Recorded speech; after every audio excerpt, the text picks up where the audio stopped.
Hello, and welcome to Ruby's Cove.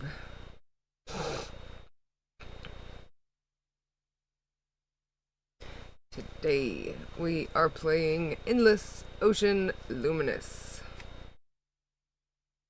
I not been enjoying Princess Peach, so felt like it was time to try something else.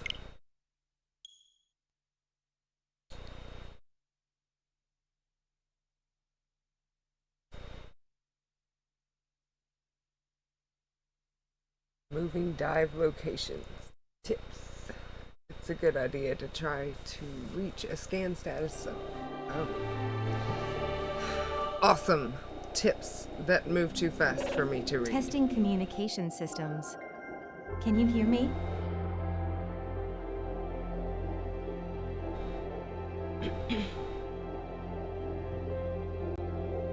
You must be the new researcher HQ sent. It's nice to meet you.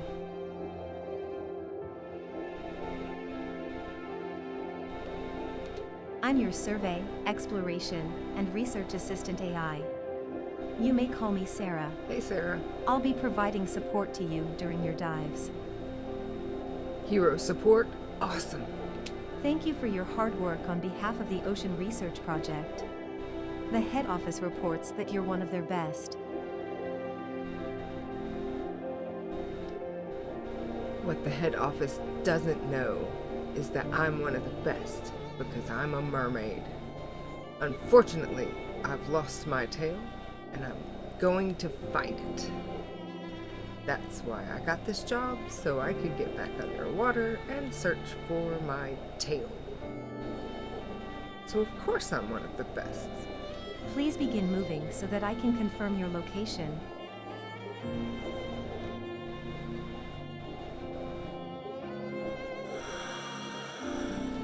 The music is giving me some Zelda vibes.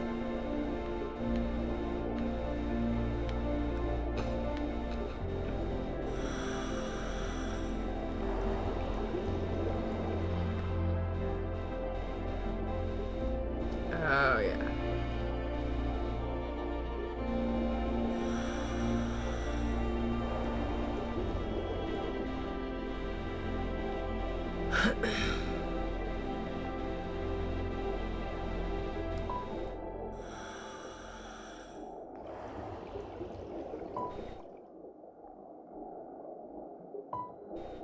Oh my goodness.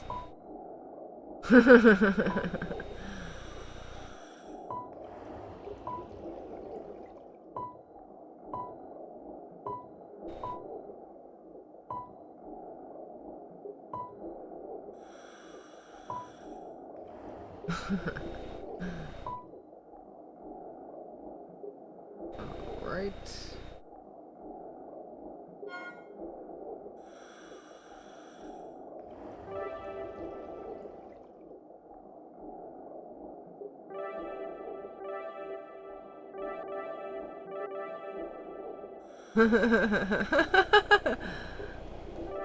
Okay. So this is a picture taking game.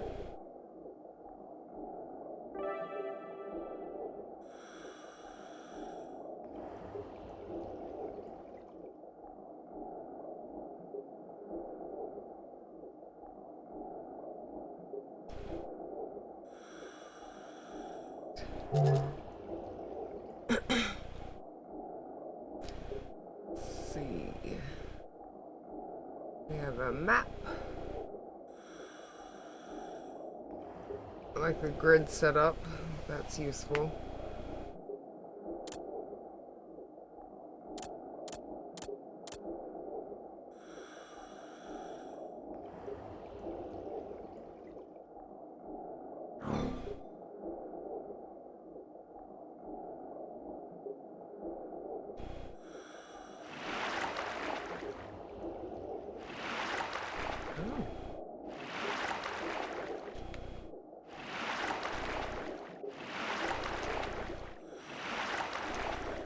It's not letting me go. I found an invisible wall.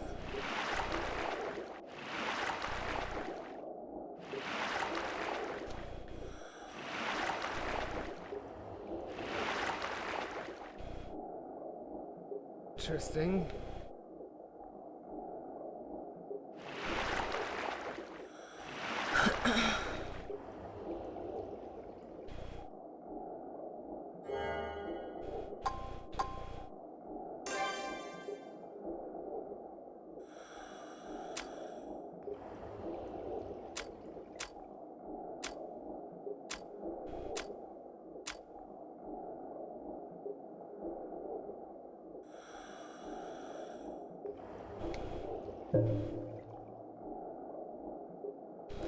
I don't want it to follow. I want it to allow me to control the camera.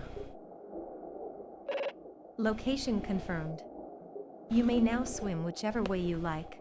You can swim wherever you like, you like, you like. Now, let's make sure the lenses in your mask are working correctly so you can perform your research. Lenses, huh? What kind of lenses? When you scan a creature, you should be able to see its biological data. Try scanning the fish over there.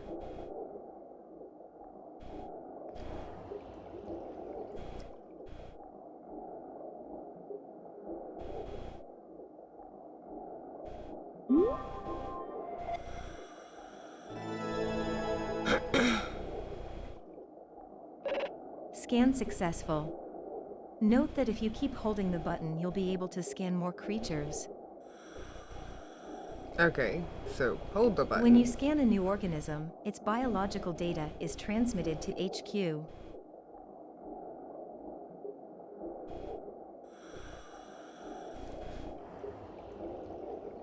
Scan more and more organisms to build up your reputation as a researcher. You might have noticed that after you scanned it, the light you saw on it disappeared. I'll get into why that happened at a later point. No, withholding information. Of course you are. Think I'm too stupid to understand it right now. This is the Veiled Sea, an ocean region whose topographical features are in constant flux. The Radiant Sea, huh? That makes sense. It's probably why it's luminous. The radiance.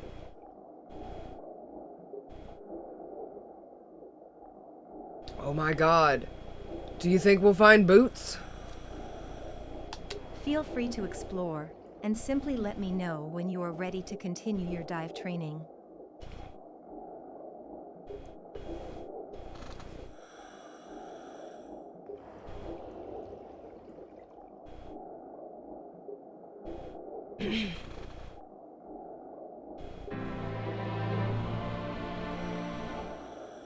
The changing ocean. Wow, I read that as the changing octave at first, and that blew my fucking mind.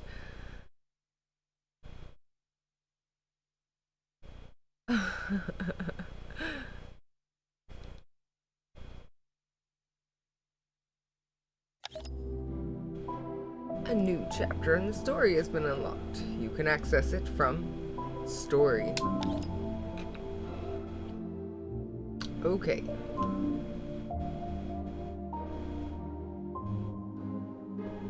Oh, we have a story.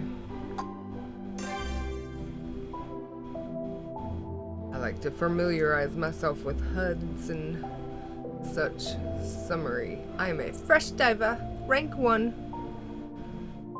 Mystery board 0. Achievements 1. Creatures logged 1. Salvage logged none. Dive buddies. I'm a loner. Hopefully I'll find my pod.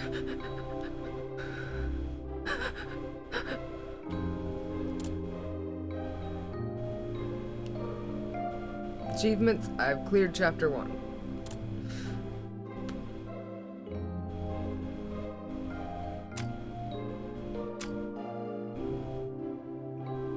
It says I scanned 2 creatures, but I don't think I did, but alright, whatever.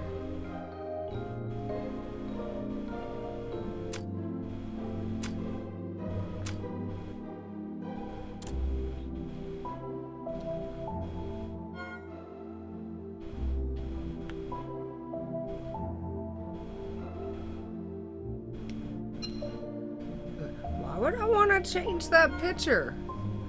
That's my goal. You see that tail? I'm having that. Yeah. Get back to my fins. That's what's up. Magic 8-ball.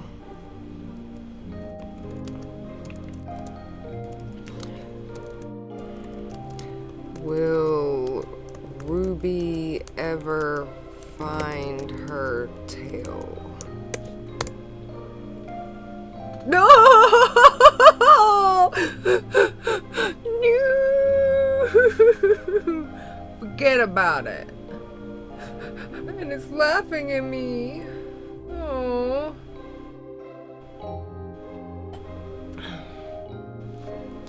Guess it's a good thing I don't listen to liars. Liar. All right, customize. Oh, I see.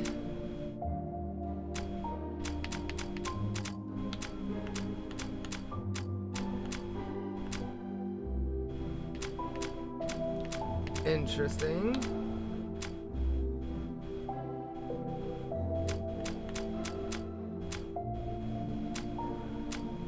Some nice color sets.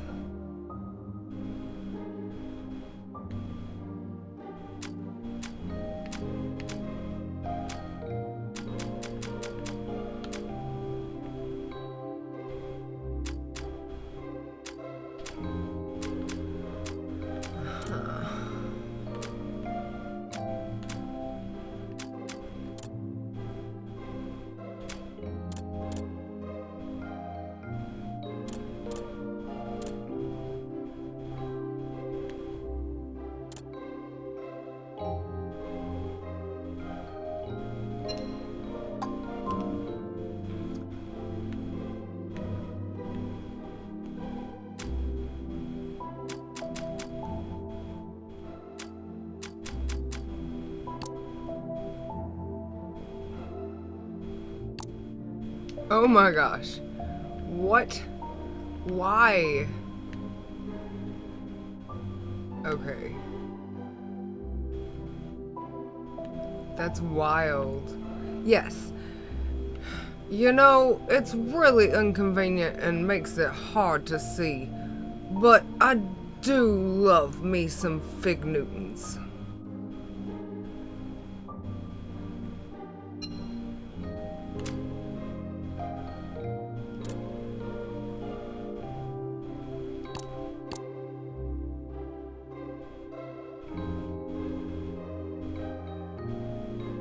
There we go.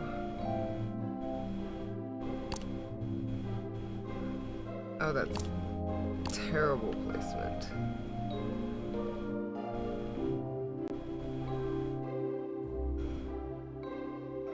Let's see if that's better. Oh, that's so weird.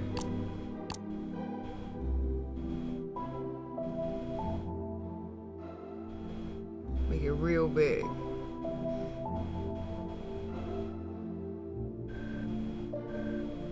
Ring ring.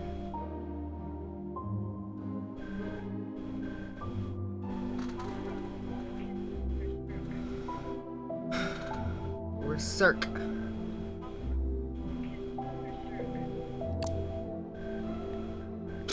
That's terrible too.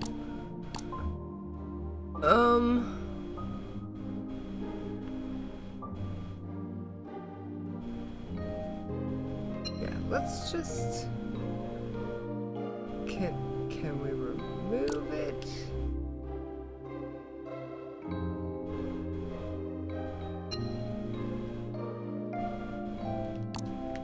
What if I put it on the back?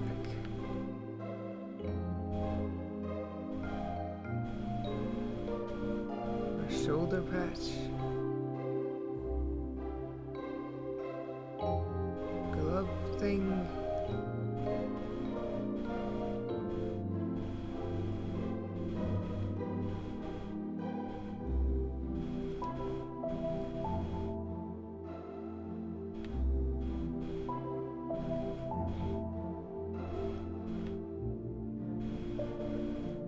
Oh, this is so weird. I want out of it and I don't know how to get out of it.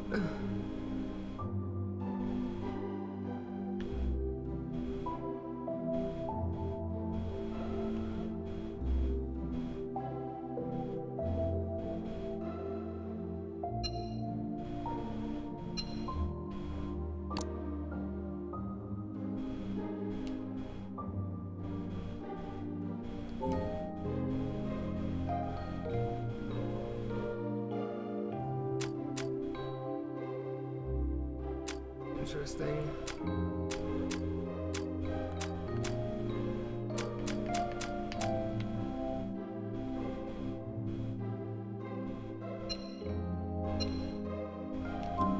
God, it's still there. Make it go away. Delete. Yes. Thank you.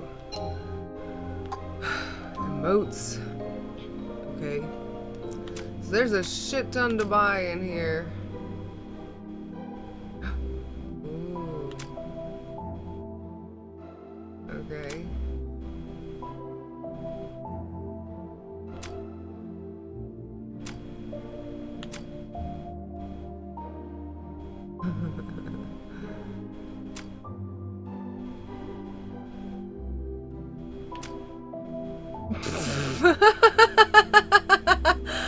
Okay. You get two people together to make it. That's great. That's really funny.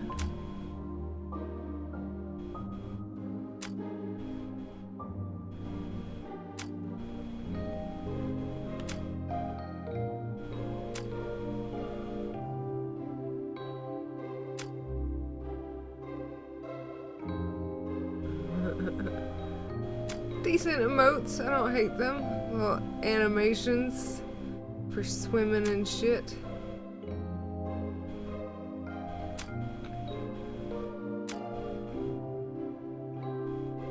Ooh, somebody's salty in the ocean, aren't they?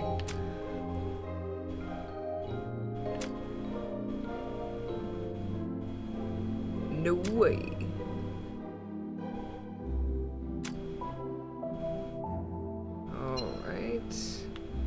Yes, there's more, but I don't have any money.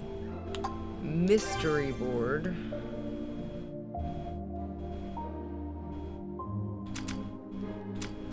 Okay.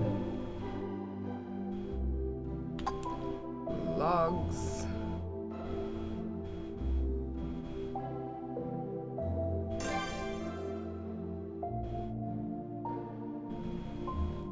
Creature log. Okay. That's the Humphead Racy or race. The largest of all races, this species has a distinctly shaped hump on its head and a pale, complex color pattern. Since it's a curious sort, it tends to welcome attention by divers. It normally lives independently around coral reefs, but may gather together during breeding season. Ooh, audio playback? Humphead wrasse. The largest of all wrasses, this species has a distinctly shaped hump on its head and a pale, complex color pattern. Since it is a curious sort, it tends to welcome attention by divers. It normally lives independently around coral reefs, but many gather together during breeding season. I see.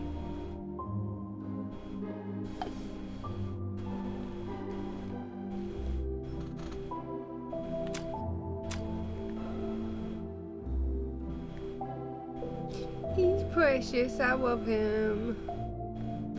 Makes me think of the photobombing fish. There's a fish out on the coral reef that will photobomb people. Makes me think of that one.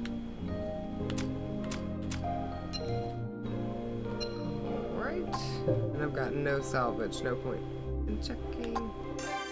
Options, that's the same, yeah. For now, my ambiance is gonna stay ons and whatnot. Alright. Story mode.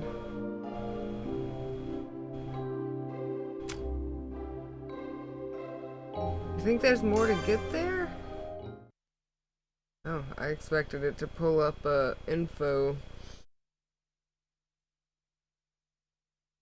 Well, it wasn't a long one. We'll see. The changing ocean. Testing communication systems. Can you hear me? You must be the new researcher HQ sent. It's nice to meet you. I'm your survey, exploration, and research assistant AI. You may call me Sarah. I'll be providing support to you during your dives. Thank you for your hard work on behalf of the Ocean Research Project. The head office reports that you're one of their best. Please begin moving so that I can confirm your location.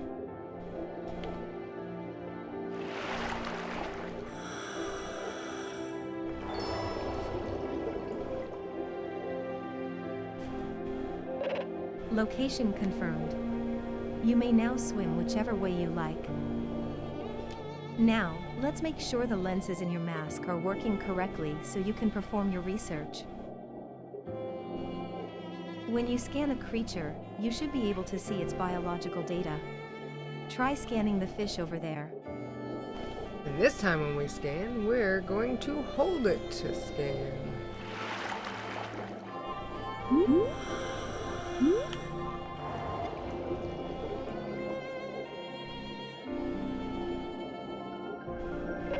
Scan successful.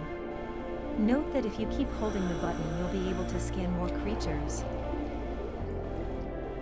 When you scan a new organism, its biological data is transmitted to HQ. Scan more and more organisms to build up your reputation as a researcher. You might have noticed that after you scanned it, the light you saw on it disappeared. I'll get into why that happened at a later point. This is the Veiled Sea, an ocean region whose topographical features are in constant flux.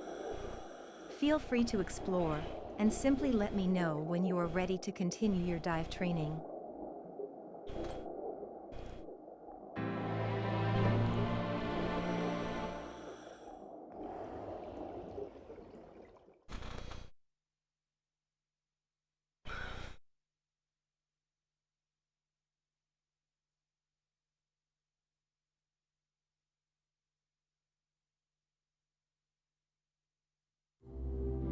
Okay.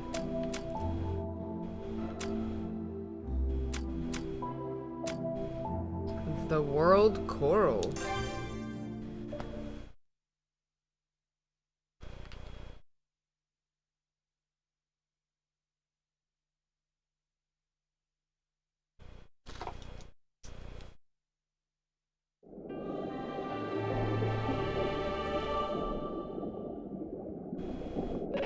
We've arrived at the canyon. As you can see, there's only a narrow passage between the cliffs. I mean, I wouldn't say that I can see that far. We are underwater. There is a limited distance on how far you can see underwater, because, you know, it's water.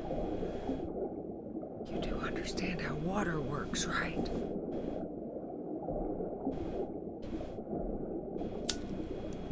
Our destination is a nearby cave. I'll mark its location for you.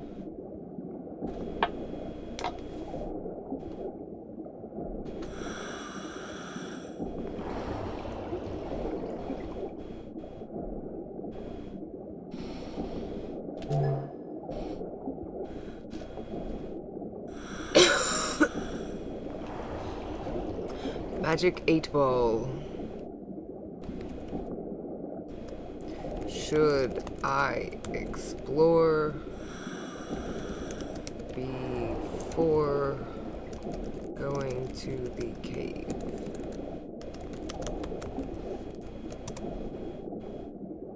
Don't ask that, asshole. You're not being helpful today, A-ball.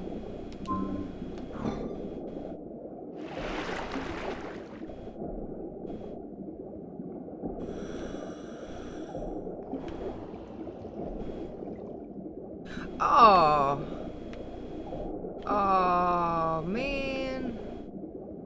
Thought this ocean's supposed to be endless.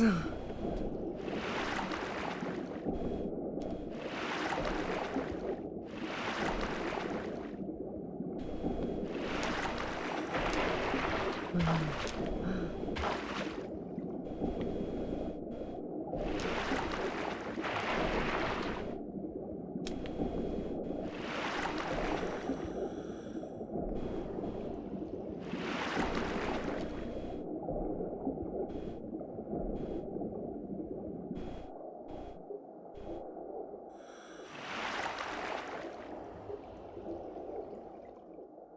course, I can't go to the surface either. Alright.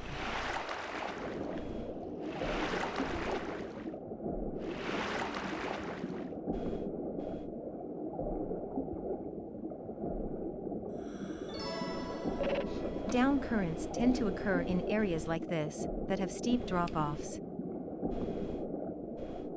Down currents, you say? A down current occurs because the water is actually falling into the crevice toward the seafloor. Isn't nature fascinating? Yes, it is. The biggest waterfall in the world is actually in an ocean.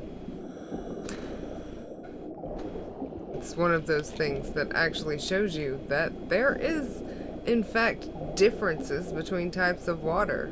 Different waters have different weights. I think the line between, I think it's the Pacific and Indian Ocean? No, there's a point where two oceans meet and they do not mix. They look different. It's very fascinating.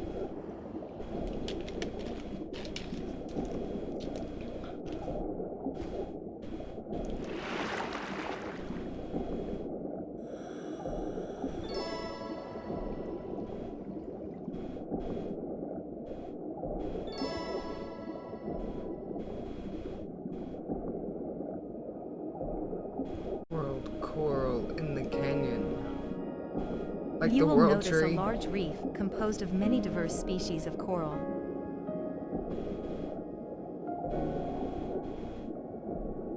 Oh, that's pretty.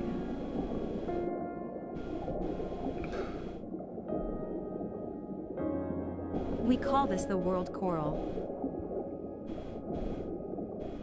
It's home to a unique ecosystem, with numerous creatures living in and around it. Research shows it is critical to sustaining life throughout the Veiled Sea. But look here. Some parts of it are dying. The cause of this necrotizing effect isn't currently understood, but it appears to be spreading, gradually killing this bustling hub of underwater life. I guess we'll have to take care of that. Do you think that has something to do with why I lost my tail? If the necrosis Suspicious. continues, a point of no return will be reached. The world coral will die. Save the coral! It is a critical part of the ecosystem in the Veiled Sea, so such an event would profoundly impact life here and in the surrounding ocean. Project Aegis was founded to investigate why this is happening and stop the necrosis before it's too late. Seems like I picked the right research group to jump into. You are now the newest member of Project Aegis. Welcome. Awesome. I really hope this helps me get my tail back. Ready to get started? Yeah. Ready? Of course, as your assistant AI, I'll continue to provide you with navigational guidance and research support. I should note that you will not be allowed to return to the world coral without specific clearance from HQ. Now that you've gotten a good look at it, we'd better be on our way. Oh, no, but I wanted to scan things.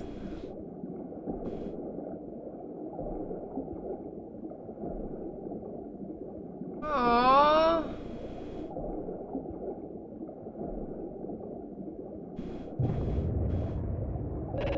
Huh? The AI character says, huh? Like they're a human. That's hilarious, actually. I find that very funny. Good job, Sarah. Nice natural personality. Wink.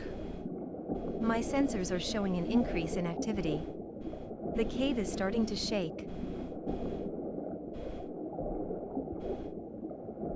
Analyzing.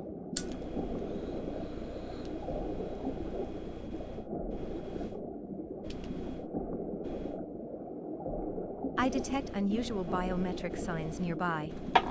Caution advised.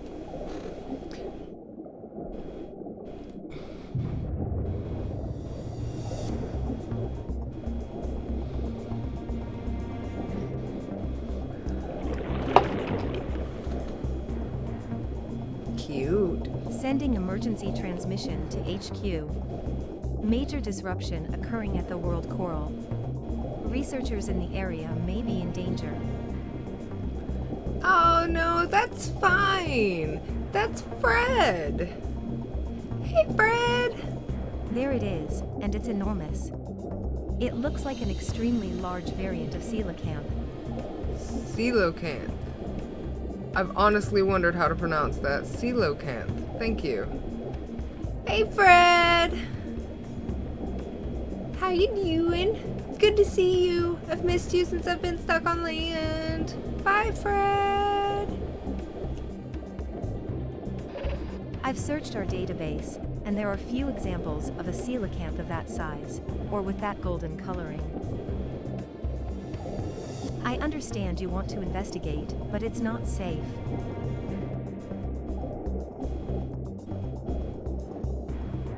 Seismic activity detected. The seafloor is shifting. There's a risk that that creature will be agitated. I advise not to go near it. Use a dolphin kick to get away faster.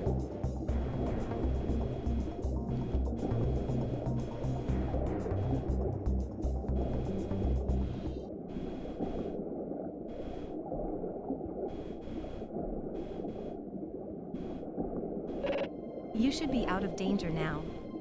And your vitals readout indicates you're not hurt. How's my oxygen levels? I'm actually, that's what I'm concerned about. Normally I'm fine underwater, but I've lost my tail, and with that, the ability to breathe underwater. My gills disappeared. They were attached to tail. Anyway.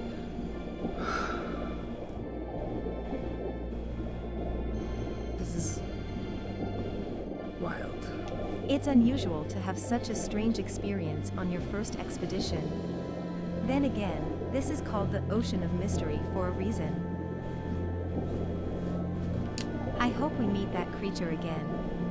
But first, you'll be learning about salvage from one of the other divers on the team. Yay! The world coral complete.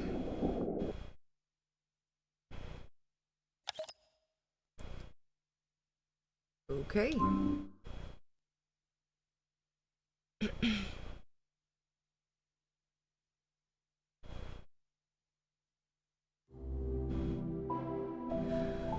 Alright.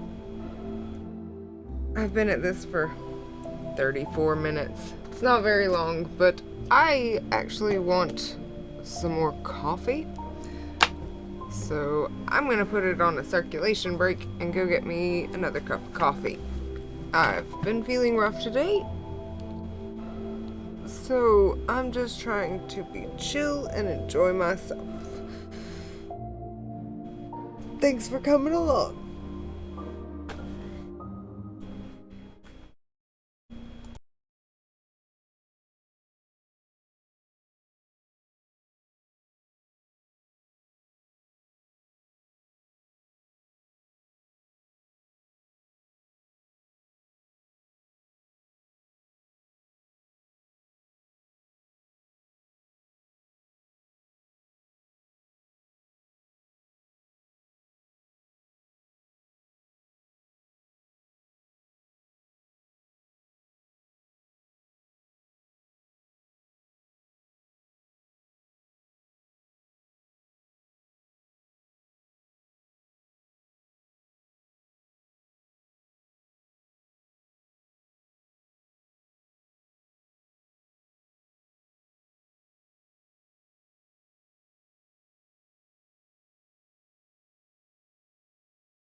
All right.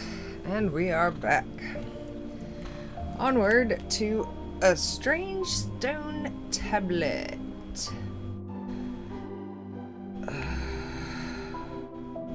Still not making any money.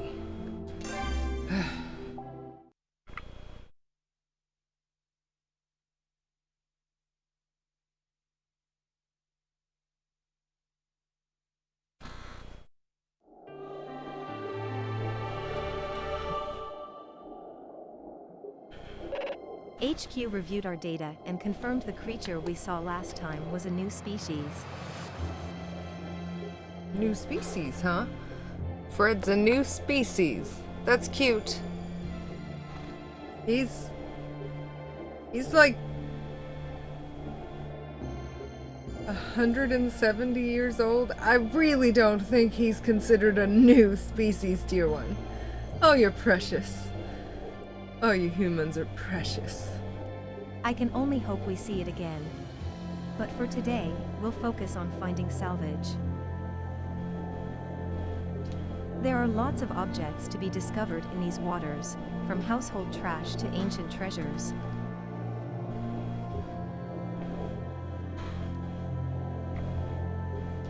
Part of your role as a researcher is to salvage these artifacts, bringing them to the surface so we can study them further.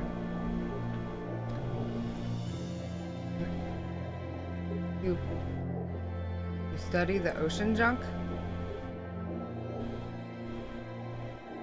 I mean, you guys are the ones that put the junk here in our water. I mean, like, if you want it back, I can bring it back to you. Oh my god, humans are confusing. To help you learn, you'll be joined by another diver. Here he is now.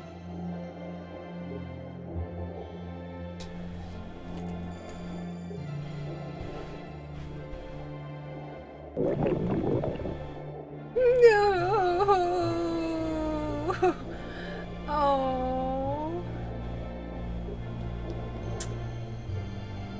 Hey, Daniel.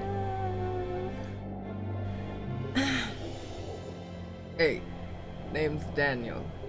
I already know yours, Ruby. Heard you got pretty shook up. Well, I wouldn't call it pretty shook up.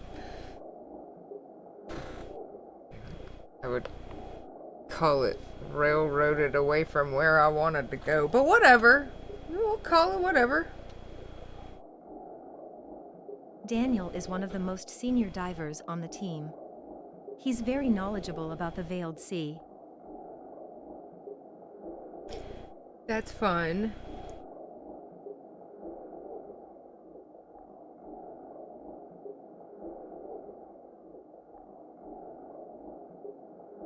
I'm very unsurprised that Daniel is very knowledgeable. Daniel's a great swimmer. I'll admit, he taught me some cool tricks. Shall we get started? As Daniel would no doubt tell you, the best way to find salvage is to look for glowing objects on the ocean floor.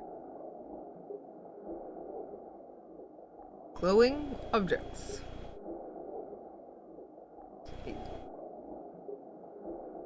You mean like the antenna of an anglerfish?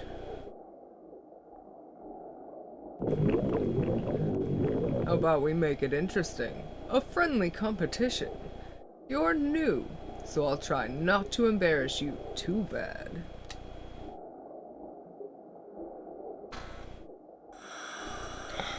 Find salvage before Daniel does.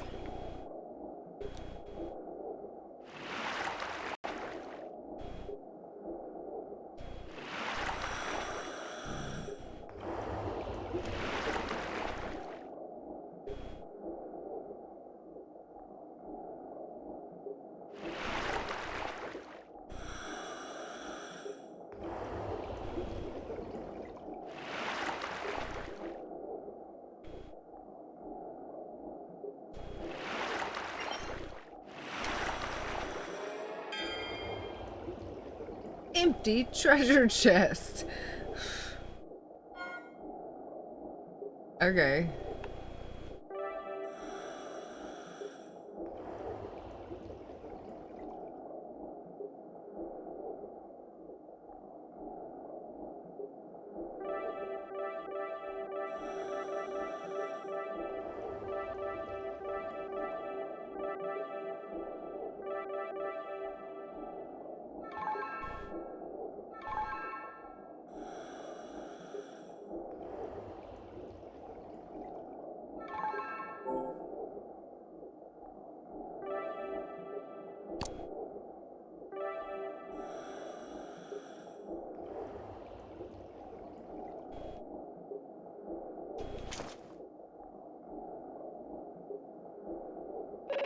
Salvage found.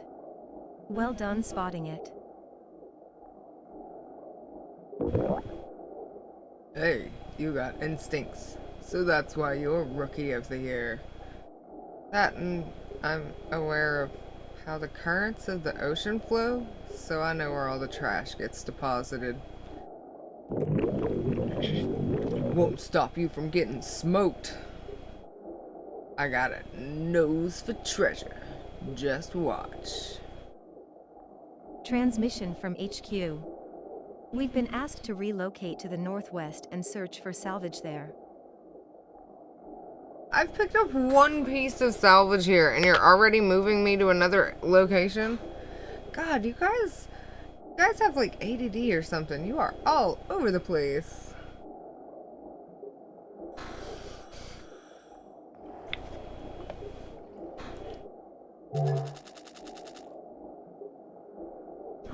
Why is there a thumbs up over there? Oh my gosh. And of course, it's not going to let me go back. I thought I would get some fun non-railroaded stuff, but no.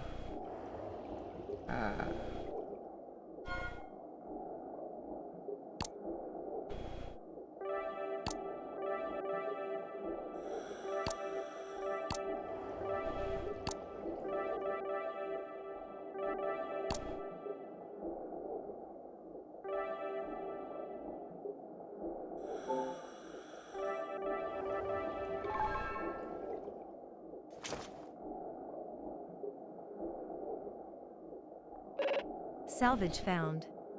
It seems the harder something is to find, the more valuable it is. All I found was a piece of junk. Not my best day. HQ has granted permission to search in the northeast. Please continue looking for salvage.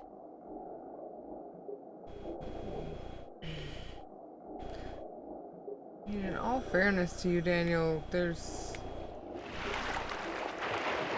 not really giving us time to look around and shit.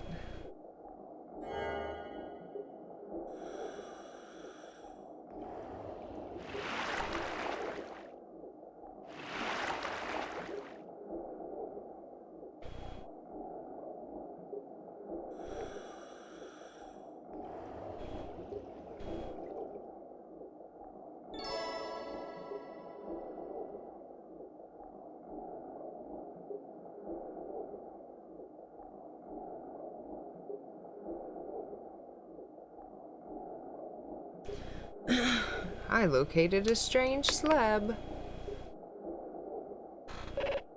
This merits further investigation. I'll call Daniel over. Oh no, that's easy. I can tell you what that is. That is a Minesweeper game. You just tap randomly and look for mines. It's definitely Minesweeper.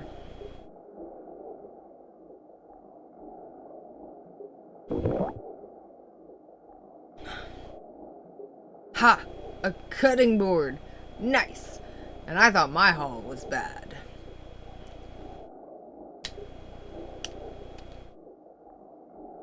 It appears to be a stone tablet, a very old one. The square patterns suggest it might be a chessboard. I'll cross-reference against the database and try to provide further analysis. Please stand by.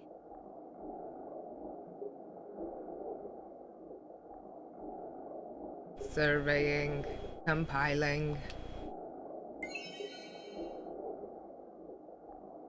Result found, 74% match. This appears to be a relic of the Oan's people who perished tens of thousands of years ago.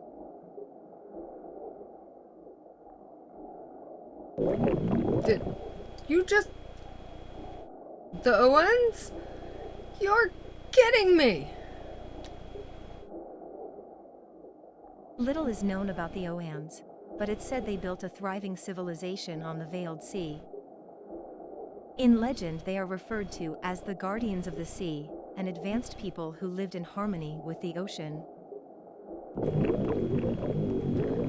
Oh, you mean... Gotcha.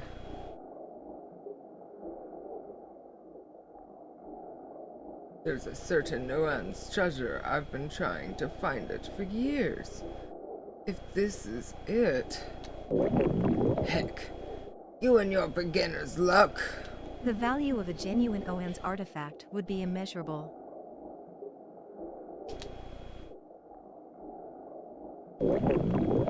You know what that means, kid. That thing. That could be actual treasure. Request received from HQ. We've been asked to bring the tablet back for study. Ooh boy. I got walloped so bad my head's spinning. If it really is an Oan's artifact, it would be a monumental discovery. HQ will confirm and provide compensation accordingly. Yay! Strange stone tablet.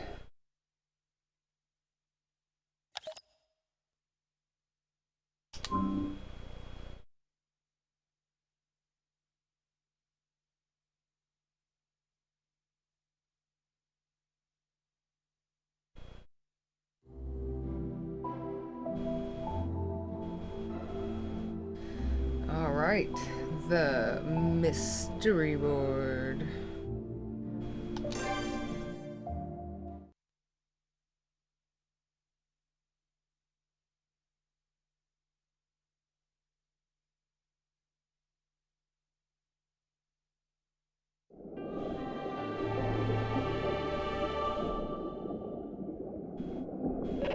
Good morning.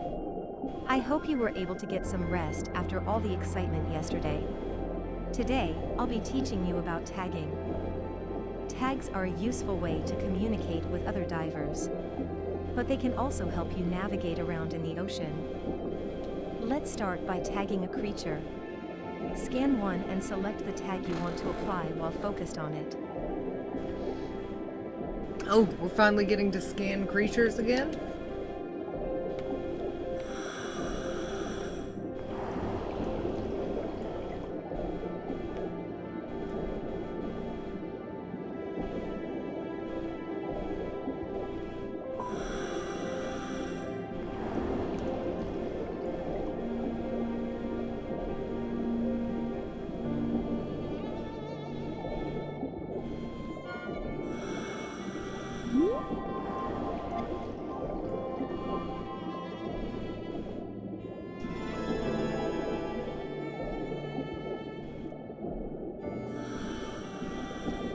Sailfin Tang. Sailfin tang. This yellowish, longfin tang lives in rocky areas and reefs. Members of the species have stripes from a young age. Though a juvenile will swim with its fins spread out, the adult only opens its fins to frighten other creatures. An herbivore, this fish likes to feed on algae and moss. Okay. She's very cute. Sailfin Tang.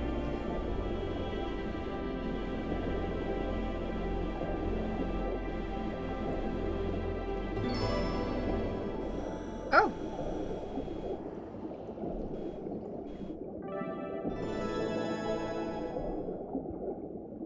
Stark's demoiselle. Easily recognized by its beautiful dark blue coloring with a yellow stripe running from the tip of its mouth all the way along its back. Unlike other damselfish, it tends to live in deep water reefs and coral reefs. It is very wary and will conceal itself amid the rocks when it feels threatened.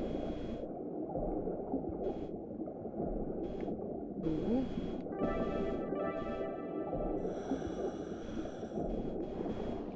Stark's demoiselle.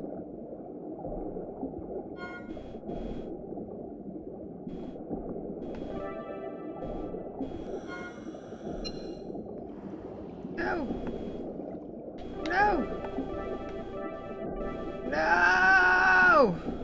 Shit. Stark's demoiselle. Okay, Stark will swim with me now.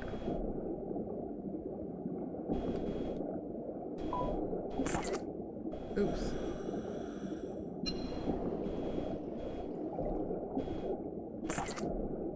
Ah.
Tag successfully applied.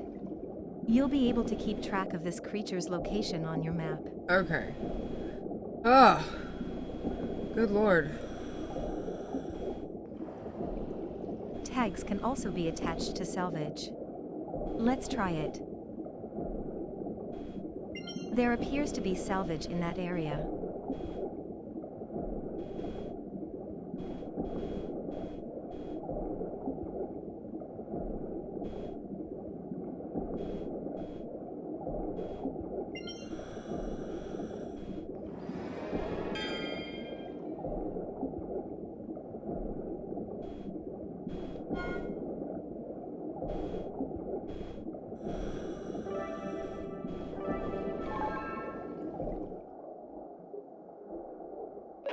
Tag successfully applied.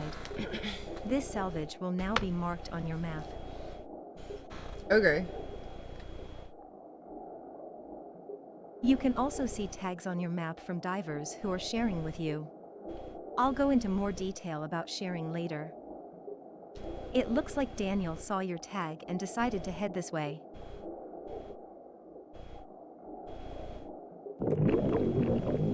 Hey, Sarah walking you through tags.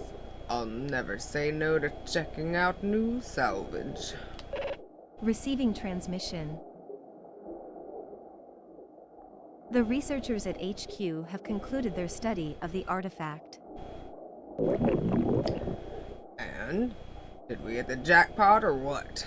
The artifact was confirmed to be an ancient relic of the Oan's people. HQ is referring to it as the Mystery Board. Huh. Mystery board? Okay. On it are squares containing inscriptions relating to the mysteries of the Veiled Sea. They've been called the 99 Mysteries. I got 99 mysteries, but a fish ain't one. Hit me. For some reason, due to properties not understood by HQ scientists, the squares appear to be capable of producing light.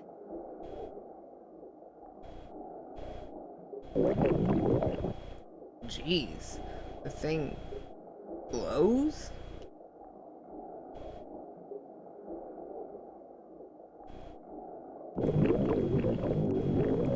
You don't think if we solve the mysteries, the squares are gonna light up?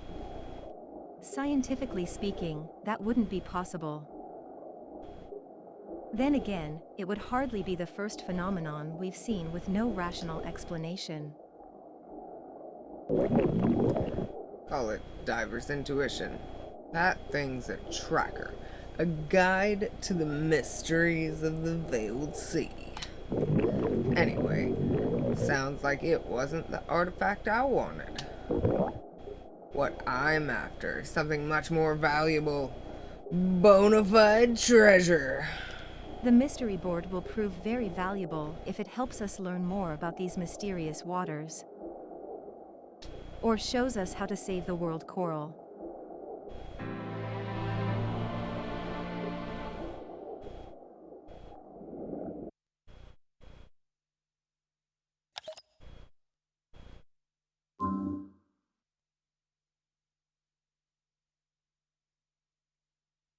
All right.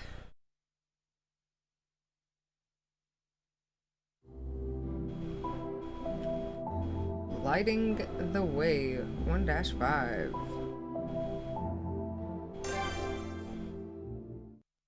Alright, these have been fairly short, so I'll go ahead and do this one and finish one. Then I'll take a longer circulation break.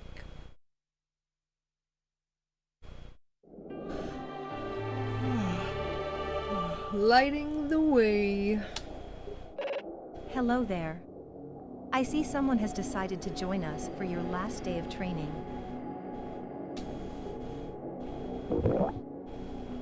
No, not on purpose.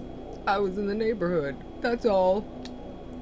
Oh, check out that large ocean sunfish specimen. It seems like the perfect subject for a scan, yeah? And a distraction. Daniel must be feeling competitive after you found the mystery board. Today, you'll be free to make your own way through the Veiled Sea, using what you've learned as you explore.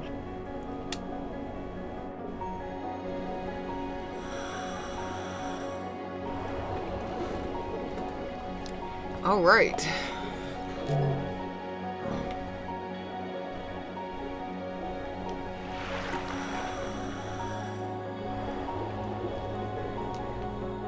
Explore where I want is a bit of a misnomer, huh?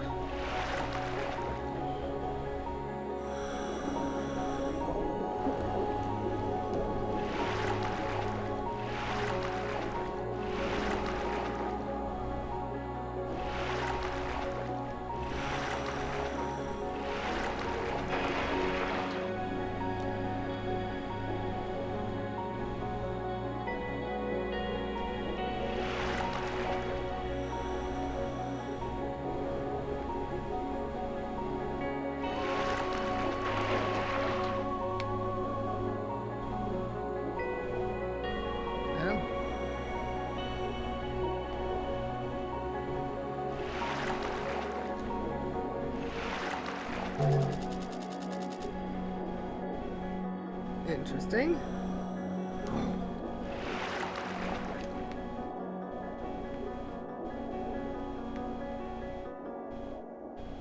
And this is why I prefer to control the camera myself. Because I can continue going in one direction and have it face in another.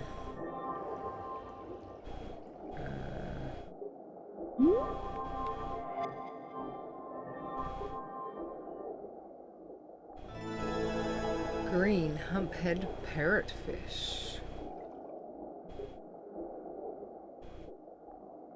Green humphead parrotfish. This fish, which is gray or a light blue-green, has a head that looks like a big, inflatable crown. Males of the species tussle for territory by banging their heads into one another. The imposing fish lives around rocks and reefs, and unusually, consumes living corals. It also eats algae and crustaceans. Every day I'm tussling.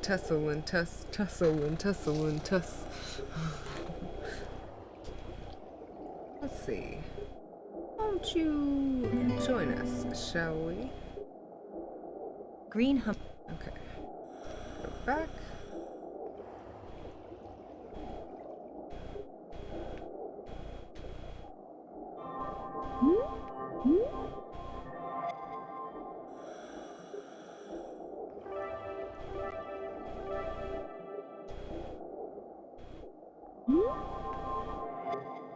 Okay, so I need to actually, like, target them. Like someone that's following me. Okay.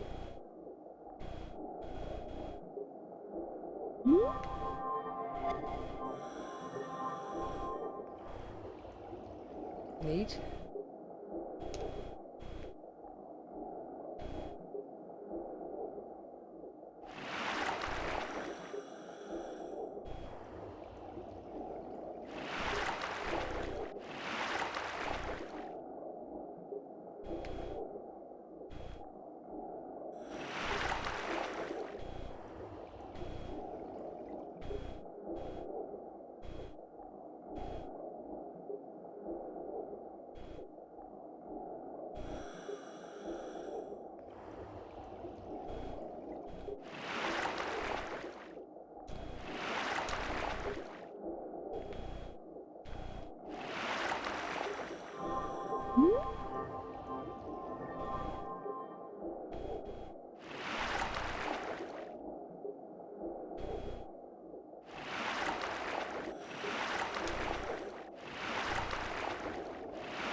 Ocean sunfish.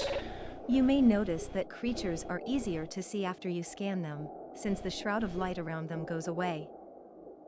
HQ's working hypothesis is there are luminous bacteria that get repelled by electromagnetic waves from our scanning arrays.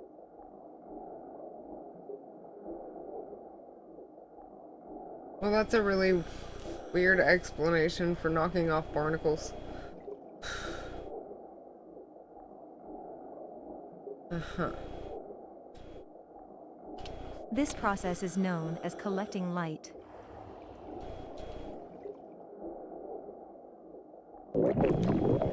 Right. You take the light away so you can get a good look at the fish. So that's our job, basically. Transmission from HQ. We have updated information about the status of the world coral. Ooh. Pardon me. HQ monitoring systems have detected light emissions at the world coral and a concomitant reduction in necrotic matter. It seems that somehow, light is returning to the world coral and restoring it. Woo! Light healing coral? That's a new one. The ocean of mystery strikes again.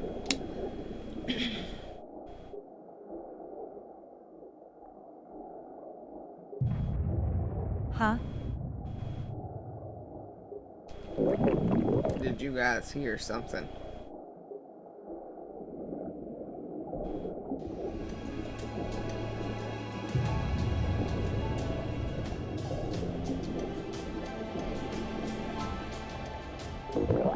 Whoa, what is that?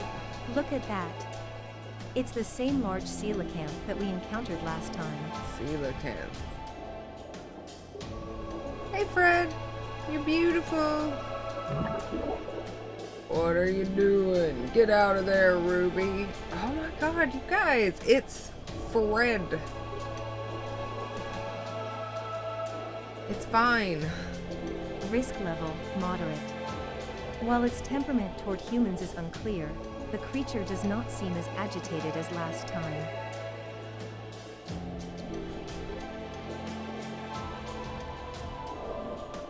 I advise trying to scan it. But please be careful.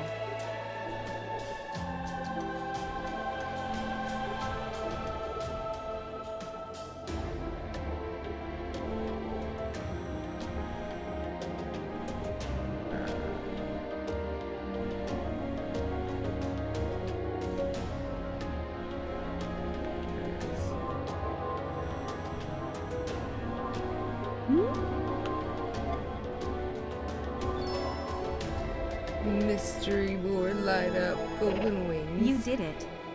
Scan successful. I'll transmit our data on the supersized coelacanth to headquarters. Bye, Fred. HQ has assigned this new species the name Raja Emmas, which translates to Golden King.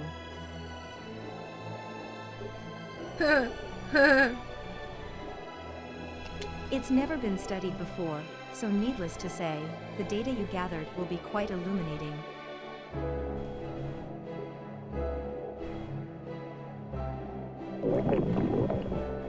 I chickened out and swam away, but you did it, Ruby.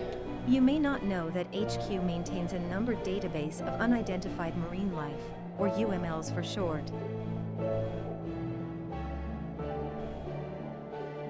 By scanning Raja Emmas, you've officially discovered a UML. Congratulations! Your career with Project Aegis is off to a promising start. Whoa, the mystery board. Strangely, it seems to have started shining in response to your discovery of Raja Emmas. Ha! Told you. Draka, the squares on that thing are linked to the 99 mysteries of the sea. It appears you were right. We'll have to keep an eye on the mystery board as we do our research.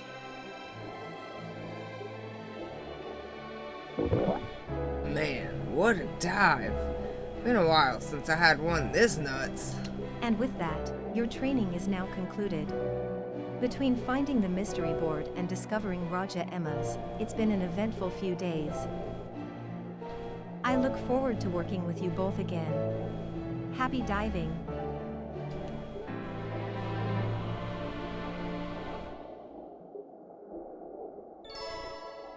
Light of hope.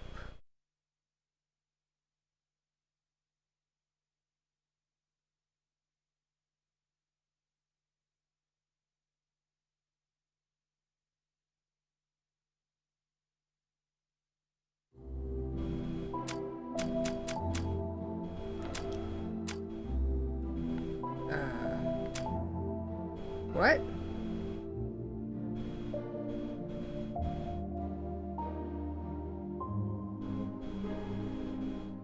I don't understand.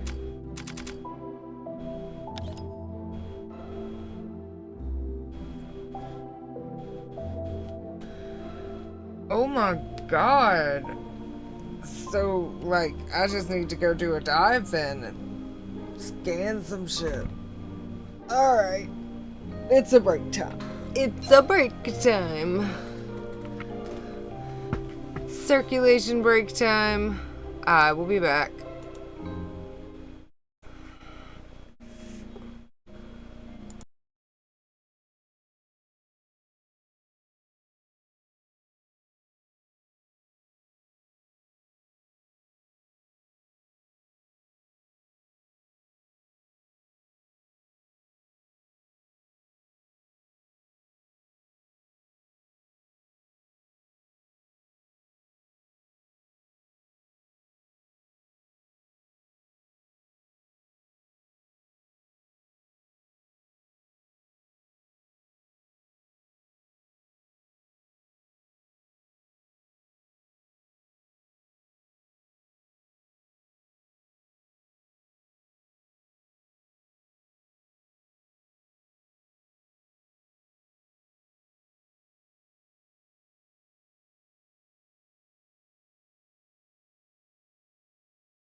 right, and we're back.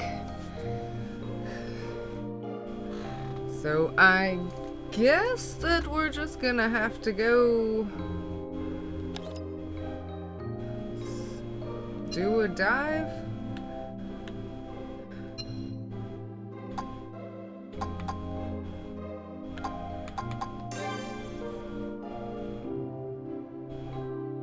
Okay. Oh, I was gonna say, I thought I got a mystery board. Okay.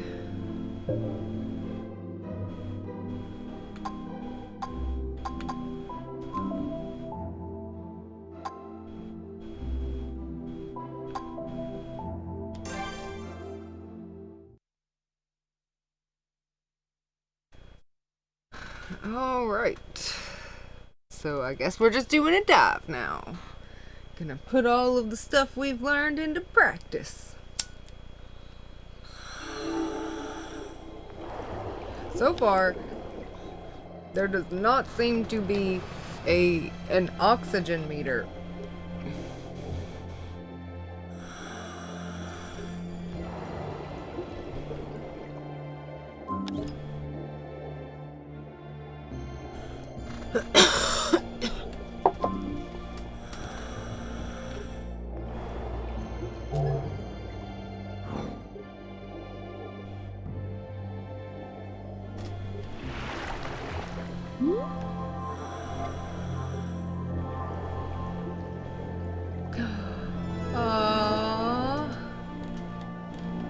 Bigfin reef squid.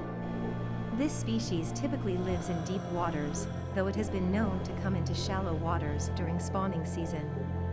It swims by wiggling the semicircular, transparent fins on its body, and observes its surroundings with its small, shiny eyes. These eyes, covered with a protective membrane, offer a wide field of view and allow this creature to spot potential predators from almost any direction. Nice.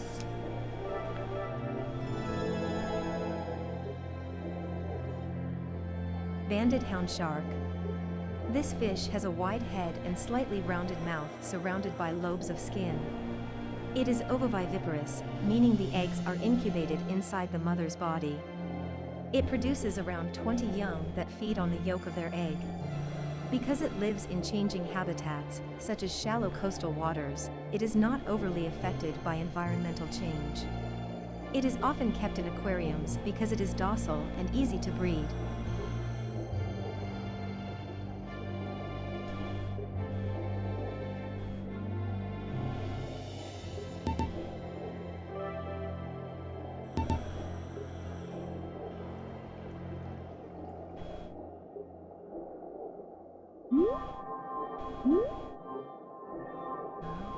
To tag it. Why? With a picture. Ah, shit.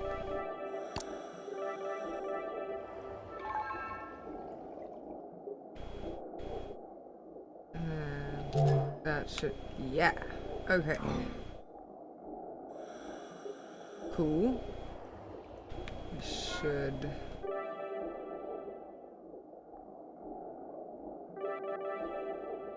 Just take those off. Thumbs up is a salvage. And camera is a fish. Just take pictures of. Alright.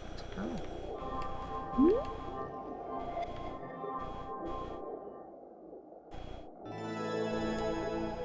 6-gill stingray. 6-gill stingray. A ray with a very long snout. It usually appears in the deep sea, but is occasionally seen at shallower depths. Whereas most rays have 5 pairs of gill holes, this species has 6. Its body exhibits a gelatinous texture typical of fish living at the deepest depths of the sea. Notably, it also possesses the ampullae of Lorenzini organs, which let it detect prey based only on vibrations in the water. Neat.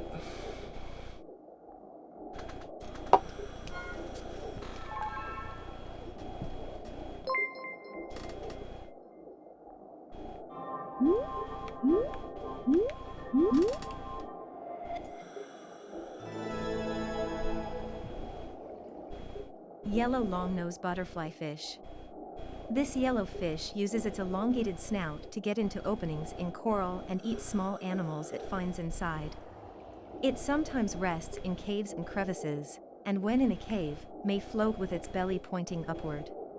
This keeps its belly safe and lets it use its dorsal fin to protect itself. Cool.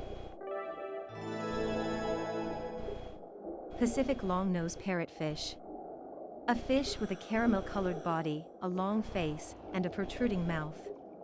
It feeds mainly on algae and can grow to be around 50 centimeters in length. It is found in shallow waters, often around coral reefs, as well as seaweed beds. Juveniles of the species have an orange line running from their mouths to their tails. Thanks for following Pog Uni alumni.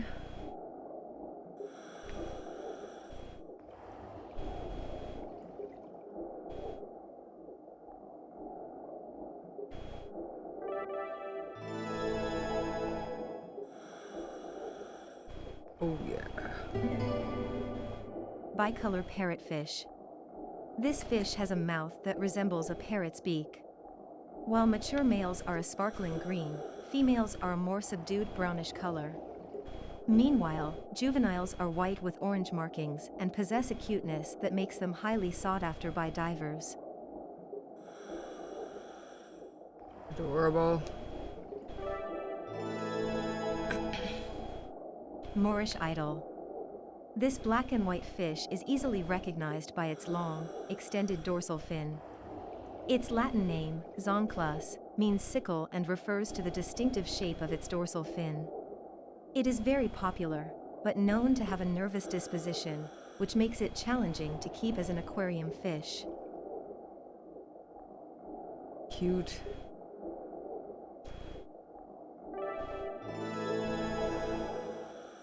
Spotted knifejaw.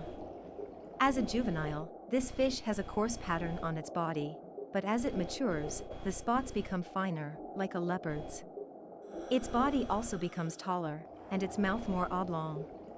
The fish is a carnivore, using its beak-like mouth to chomp into animals like crustaceans, sea urchins, and mollusks. Cool. Oh. Bowers parrotfish. This fish can be identified by the striking pattern of orange spots behind its eyes and the orange lines on its dorsal fin. An herbivore, it nibbles algae off of rock. The chewed rock then becomes white sand, making up part of the beaches near coral reefs.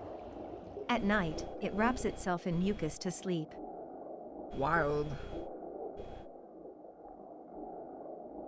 Sounds pretty.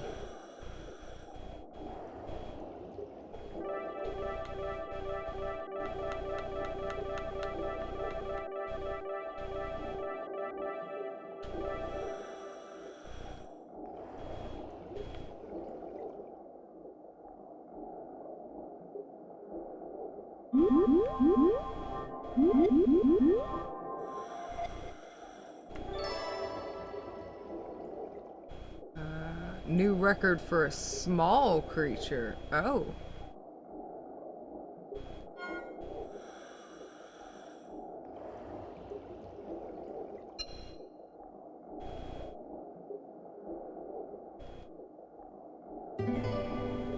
We'll take the tiny with us. Cute.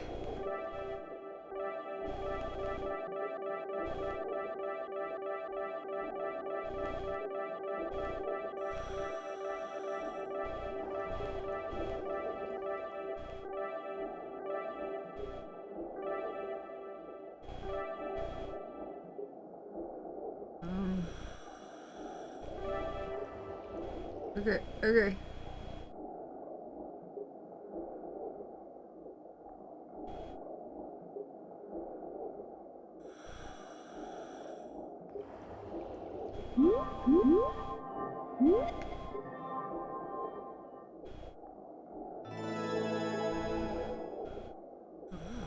Bicolor angelfish. This yellow and blue fish lives in rocks and coral reefs. One male breeds with a harem of several females. When the male leaves, the largest female becomes male and takes over. Smaller females do not change sex, as they would not be able to participate in the harem without gaining size. That's wild.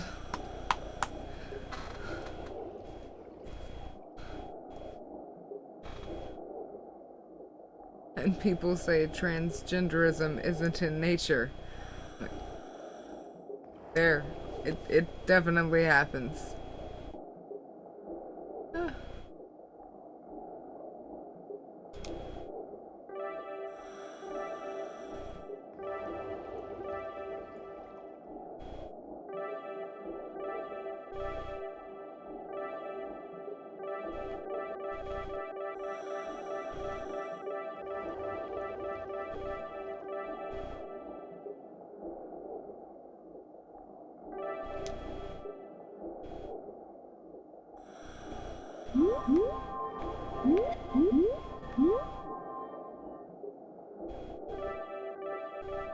There we go.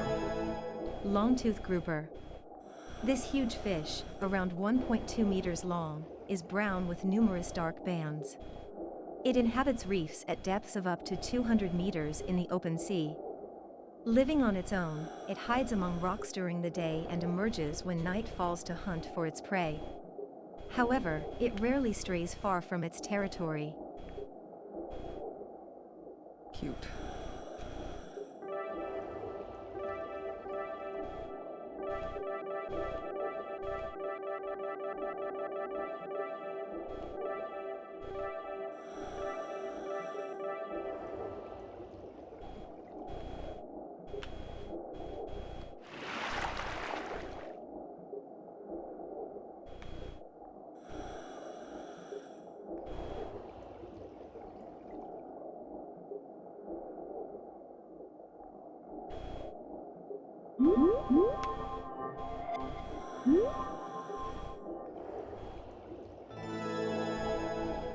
Scissortail sergeant. A type of sergeant that usually has 6 stripes, though some do not have one on the head. It lives in coral reefs and rocky areas, and it is an omnivore, eating algae, zooplankton, and small crustaceans. It looks similar to the Indo-Pacific sergeant, but this fish has a scissor-like pattern on its tail.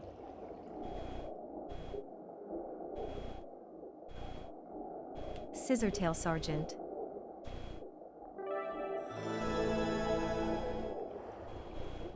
Royal angelfish. This fish has black and pale blue stripes down its striking yellow body.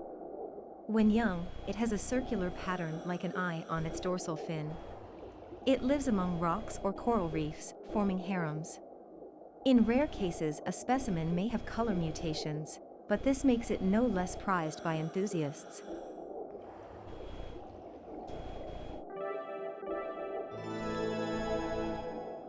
Threadfin butterflyfish. It has a black circular pattern at the rear of its dorsal fin, from which a filament trails. The fish inhabits coral reefs and feeds on coral polyps and sea anemones with its mouth of small, hair-like teeth. Its range is quite vast, and it can be found in many different places across the ocean. While it may sometimes form schools, it is most often found alone or in pairs.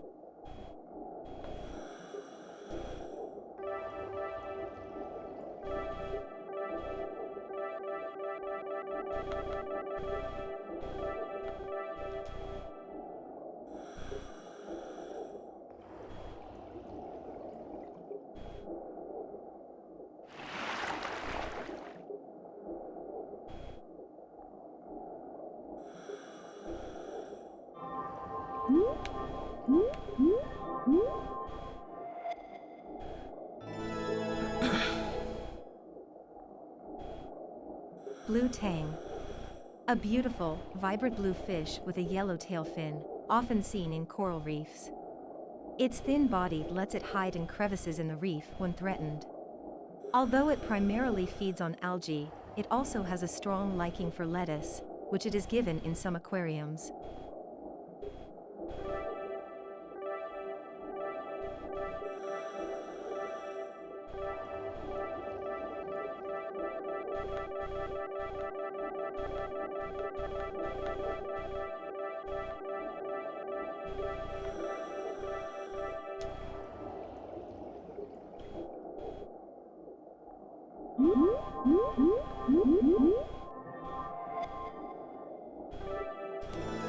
Ooh. Bicolor parrotfish, red. A bicolor parrotfish of a rare red hue, it seems to have changed colors by ingesting pigments in the region's algae. Vibrant red shade aside, it still bears the unusual expression and small mouth peculiar to this glum-looking species of fish. That's cool.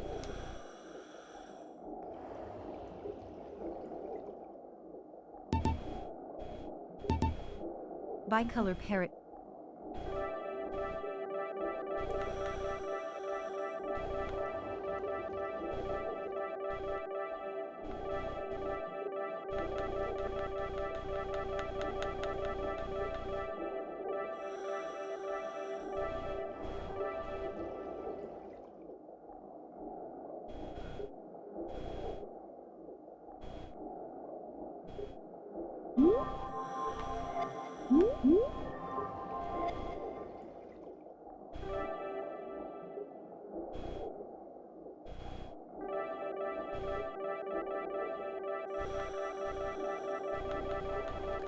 It's interesting. I seem to need to remove the light from all of the fish.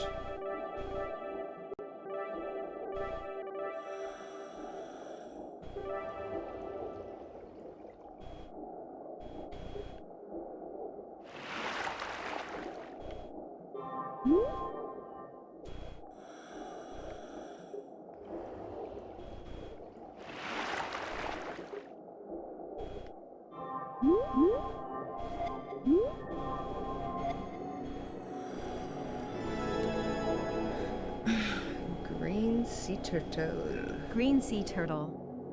It has a carapace made up of a central line of 5 hardened scales with 4 more on either side, and its legs are shaped like fins with the forward pair longer than the rear.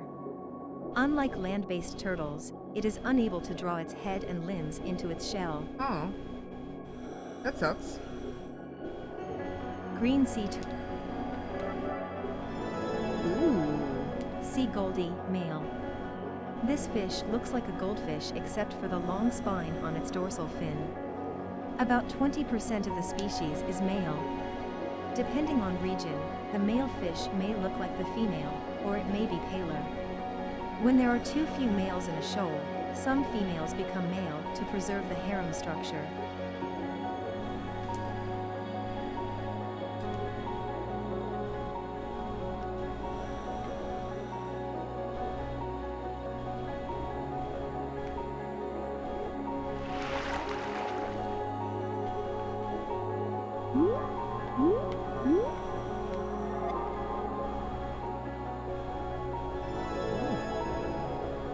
Orange spine unicorn fish, striped. An orange spine unicorn fish with rather unusual stripes on its body. This atypical pattern may be a survival adaptation, as it blurs its outline and obscures its movements to predators, and research drone data indicates that there are many such predators nearby.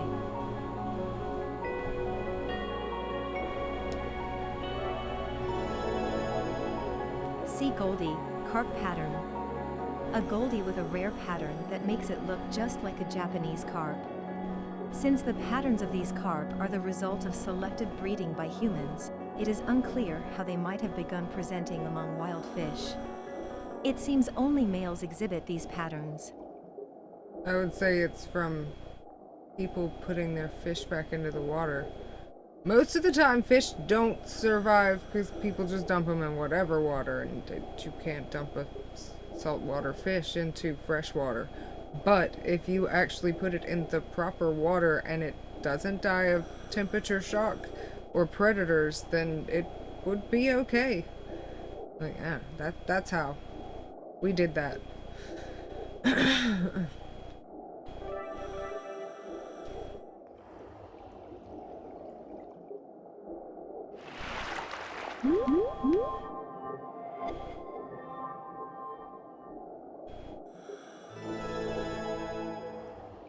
Gold-tailed demoiselle. The smallest member of the demoiselle family, this fish can be found in shallow waters. It looks similar to the sapphire devil, except for its yellow tail. It feeds on plankton, algae, and small crustaceans, and its strong temper means that it will aggress fish of the same size or smaller.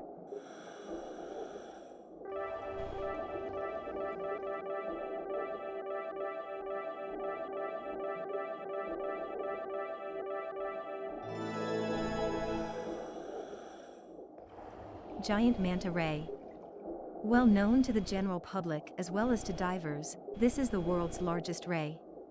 Each manta ray has a unique pattern of black spots on its stomach that helps to tell them apart. These black spots can spread across the entire stomach, making some manta rays appear entirely black. This ray sometimes jumps out of the water. This is thought to be because the ray is startled or trying to remove parasites.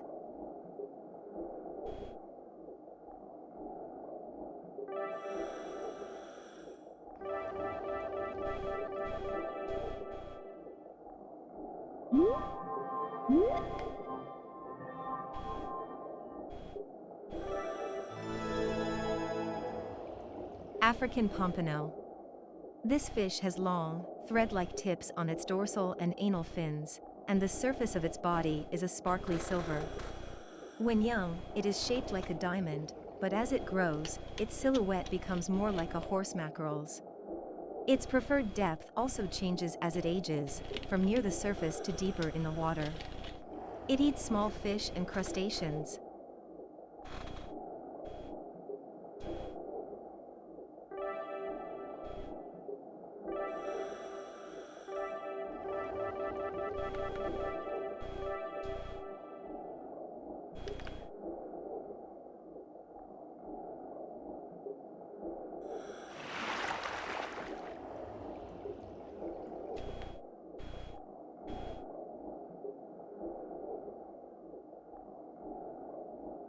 One percent explored.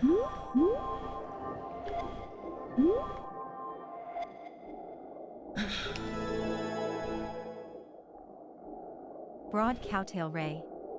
This ray sports a tail that not only has a venomous stinger in it, but is adorned with a frilly piece of skin. It tends to bury itself in the sandy seafloor with only its eyes sticking out. It swims in shoals and may sometimes appear in freshwater rivers. What did that mean? Black perch. A member of the surf perch family that dwells around kelp forests and in rocky reefs, often grouped up into small shoals of fish. Name aside, this fish is actually dark brown with tinges of yellow or red, and possesses a subtle stripe pattern. A carnivore, it eats crustaceans, mollusks, and any ectoparasites it finds on fish.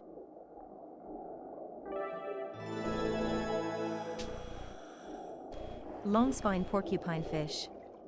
A spiny fish living in coral and rocky reefs. You're so cute. Like a pufferfish, it can swell up its body, giving it the appearance of a chestnut burr. It has about 300 to 400 spines in total. In adulthood, it is often solitary and carnivorous, preying on crustaceans, mollusks, and benthic organisms.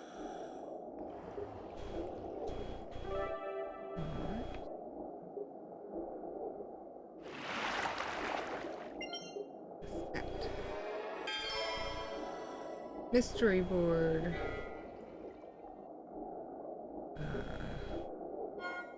That is salvage. Ah!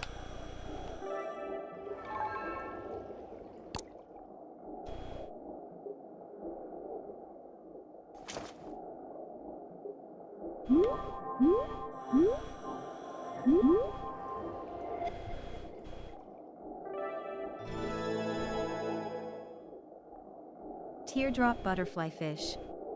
This fish has a distinctive mark on the dorsal part of its body, almost like a teardrop. Its thick snout contains tiny, thread-like teeth that it uses to eat coral polyps. There's another species called the Indian teardrop butterfly fish that looks similar, but it lacks the white belly of this fish. Ooh. Purple queen. It is worth seeking out schools of this beautiful deep purple anthias near coral reefs. If you look closely, you will note a point to its mouth. The male can be told apart from the female by its reddish dorsal fin and the upturned mouth.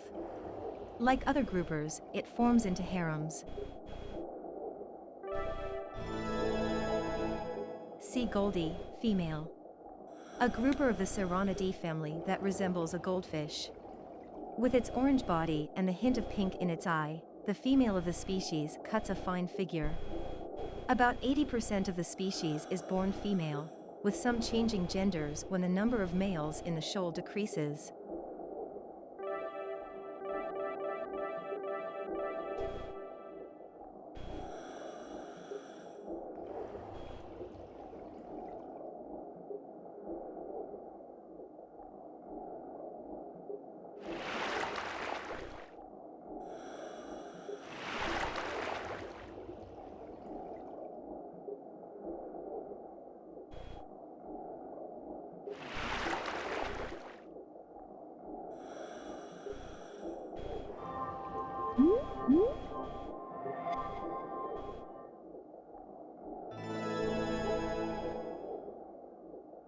Oh, my fish left. Weird.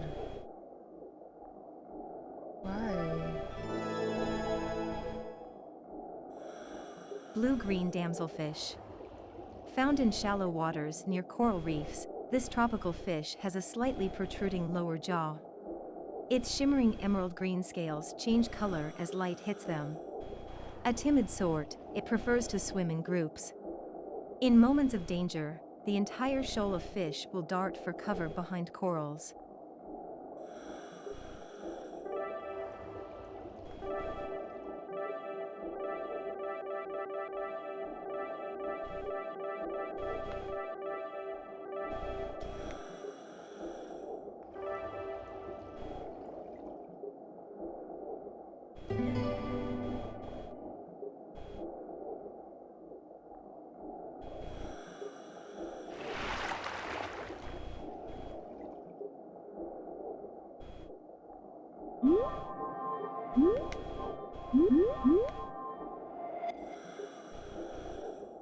Orange spine unicorn fish, striped. An orange spine unicorn fish with rather unusual stripes on its body. This atypical pattern may be a survival adaptation, as it blurs its outline and obscures its movements to predators, and research drone data indicates that there are many such predators nearby.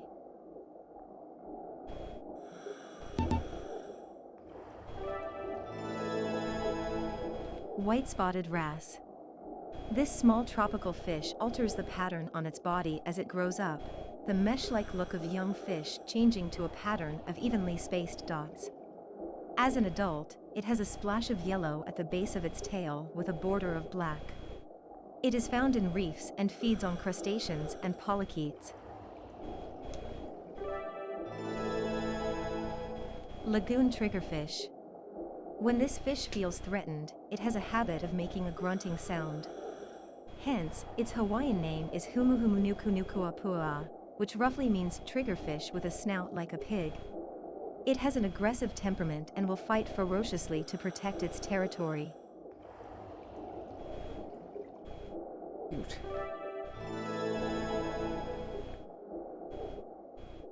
Knobsnout parrotfish. A parrotfish of a deep blue color seen in coral reefs and rocky areas. It sometimes eats zoanthids. At night, it makes a sort of sleeping bag out of mucus and sleeps under the shade of a rock.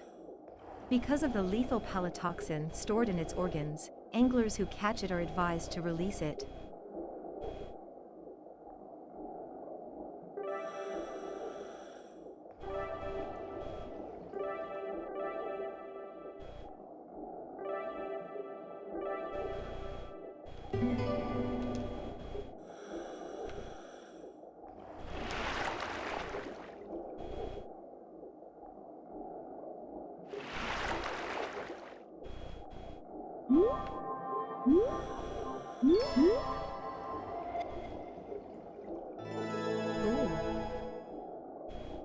Fire goby.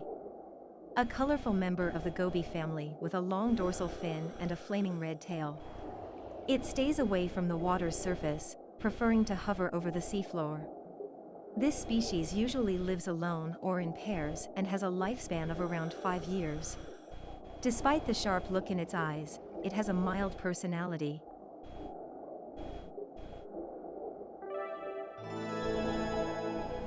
Giant grouper. This stout, big-mouthed fish is the largest of the groupers.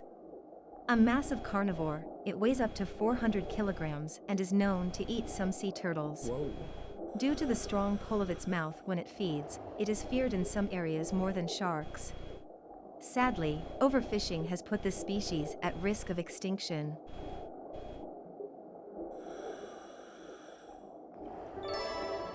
A very big deal. My new largest thread-finned butterfly and smallest.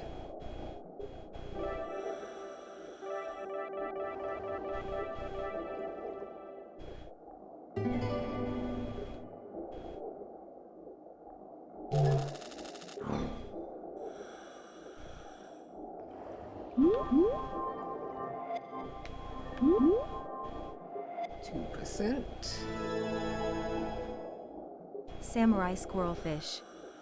Although the name sounds impressive, this fish doesn't resemble samurai or squirrels. Instead, it has a long, narrow, bright red body with a two-pronged tail fin. It also boasts striking white markings along its fins and tail.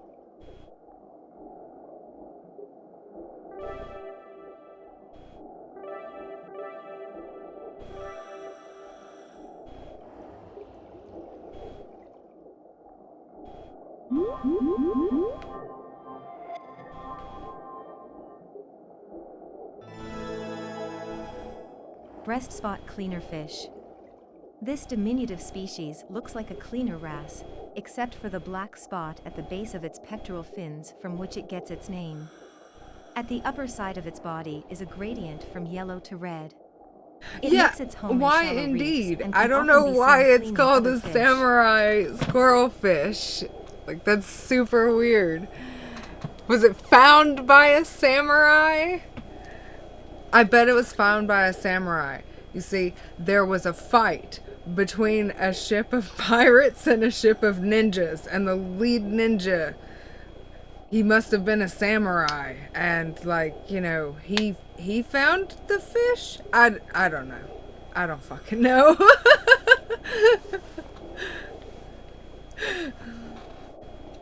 Welcome to the stream, though. Thank you for chatting. I don't actually keep numbers up, so I never know if I've actually got people in with me or if I'm just talking to myself.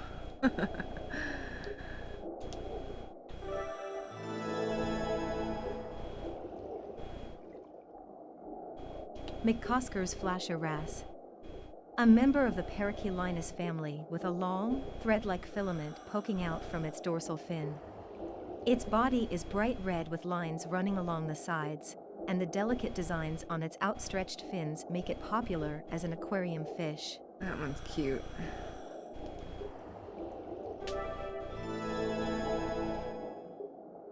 Blotched fantail ray. This ray has a thicker body than most and a long tail with a venomous stinger. Caution is advised when approaching it. Some members of this species have a scattering of black blotches, while others are almost totally black.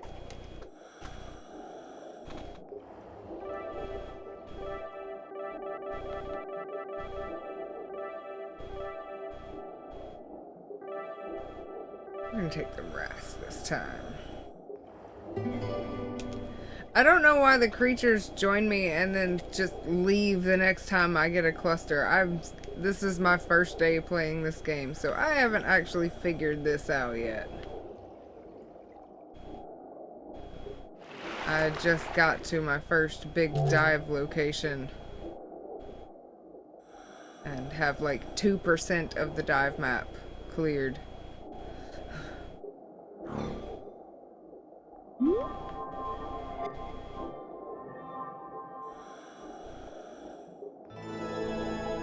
Barramundi. This large, carnivorous fish lives mainly in freshwater. It preys on small fish and crustaceans. It has a pointed snout, tall body, and a large bulge near the back. As it is similar to the Japanese lates, it was once thought to be the same species. It is strongly territorial and popular among anglers worldwide.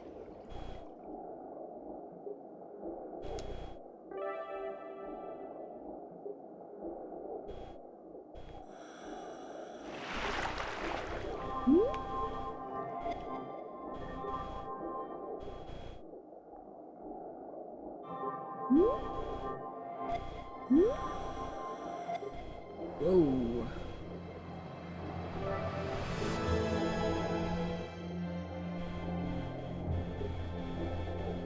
Okay, so you are familiar with this game. This is my first dive into the series at all, which I think is probably better because it seems like a lot of people did not like this one because it took away some of the mechanics from the first two that were beloved, but I'm not losing anything, so I'm just gaining the ability to go swim underwater, which is just a total win for me.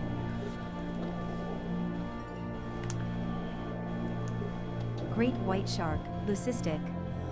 This variant is pure white, unlike other great white species which tend to be gray and white. This is called leucism, and is a condition in which body hair, feathers, skin, etc. turn white due to a decrease in pigment. Several specimens of pure white, great white sharks have been discovered in recent years, and it's likely that this species has undergone a similar mutation. Oh, well, that's kind of interesting. I didn't know it was an albinoism-esque thing that made the great white sharks white. Neat.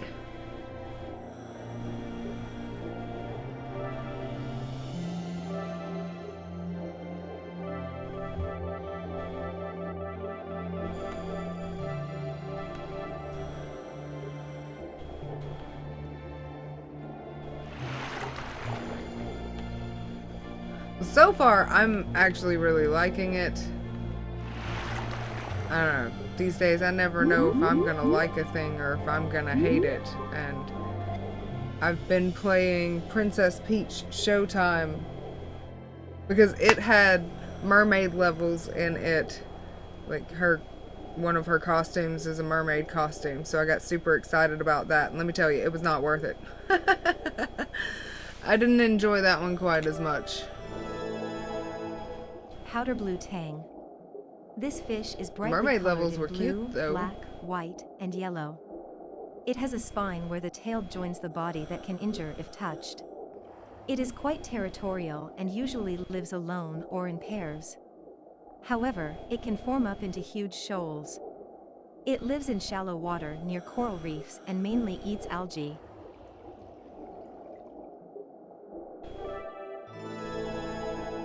Flame angelfish. Ooh. As its name suggests, this fish is flame red. Many fish living near coral reefs are brightly colored, but I few are liked red, that the which makes mermaid this one special. power was The singing. depth of color Also, varies that was based cute. on where it is found. During breeding season, It's the just male too may on court the rails. female I by like pecking free on her exploring, and that there was so little to explore in that game. I made it to the first mermaid level, which is floor 3.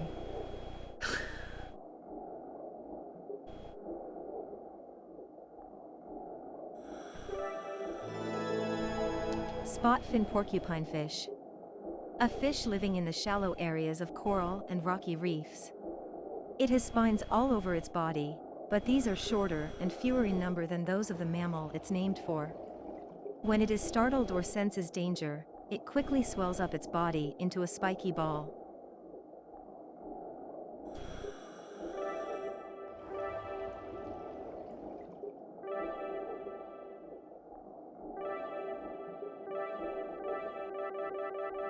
Alright, so I think that's it.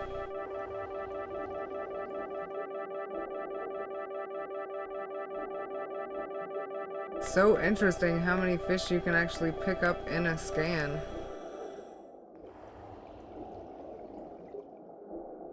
"2% explored."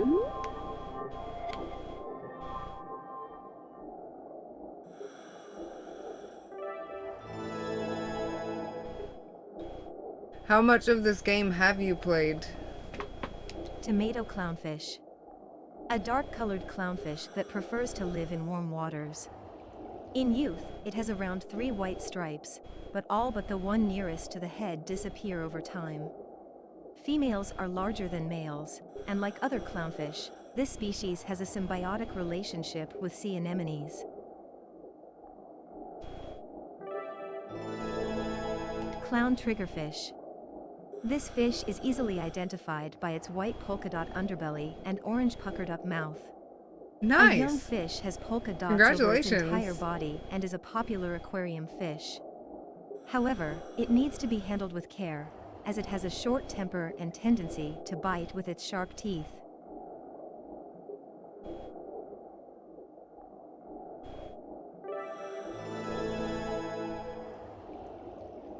Scrawled butterfly fish. This round fish is whitish with yellow around its edges and thick black lines stamped across its body. When it is swimming, its gentle motions almost make it look like a fluttering fan. It feeds on coral mucus, a slimy, nutrient-dense excretion that is produced by coral polyps.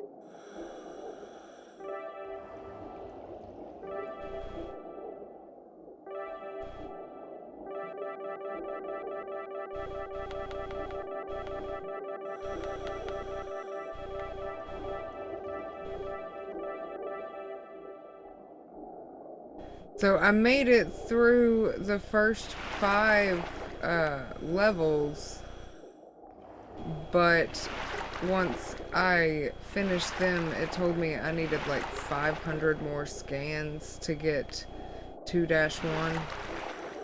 So I came out on my first dive. So if I'm understanding correctly, this dive will not save unless I make it to 80%. Otherwise, it just disappears when I leave.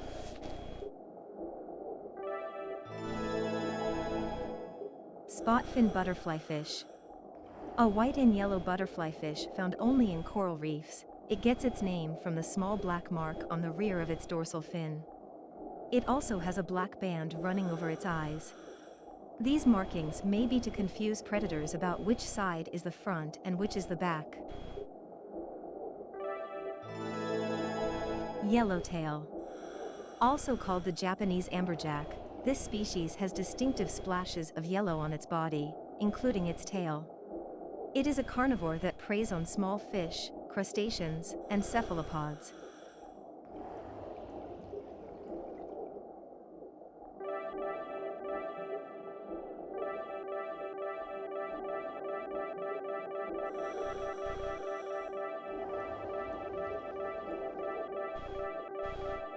Well, this fish I've been keeping with me for a while, like, has actually stuck with me for a bit.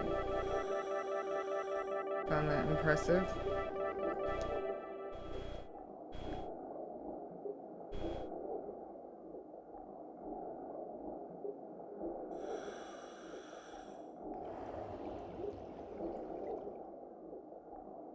Oh, okay. Okay, gotcha. Well, that's good.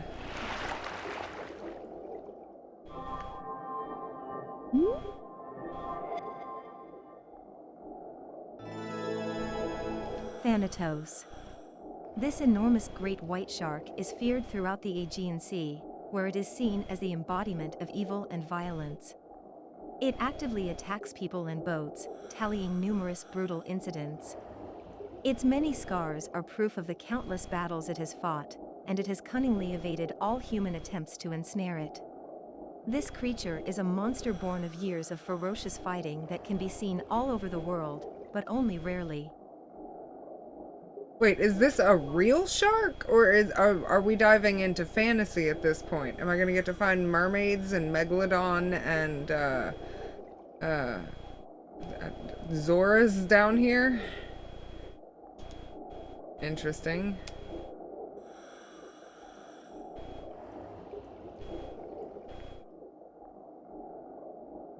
Oh hey, salvage. Do not see much of that.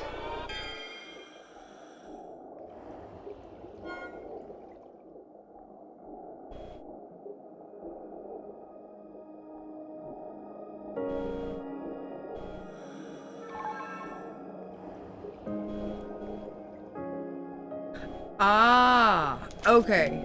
Okay. Gotcha. That's that hot, sexy lure dumps. Got it. Got it.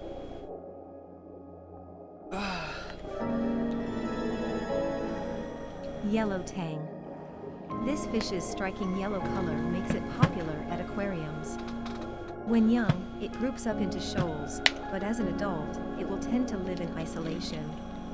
It is usually found in shallow waters near reefs, but it can go to depths of up to 45 meters. It has a mild temperament and subsists on stringy algae.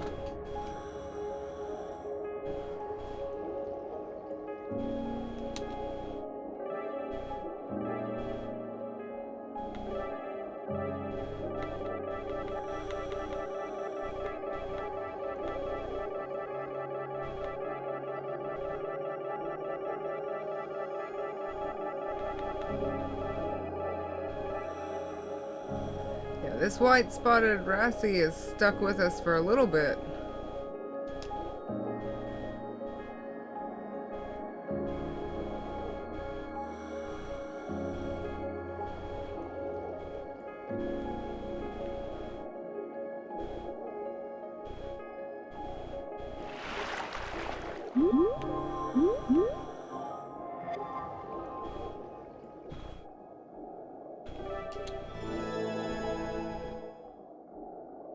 Marine betta.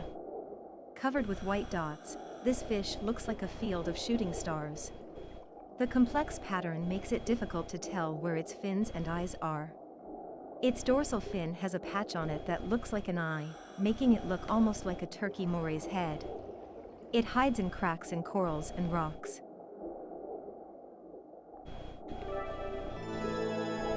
Japanese lates. This fish's eyes glow red when light is shined on them in the dark.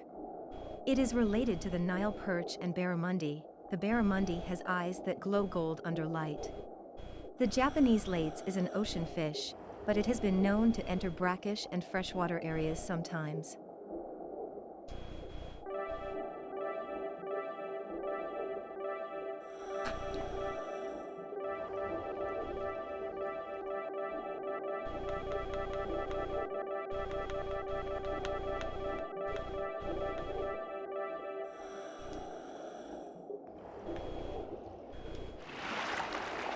Hey, I made it to the corner.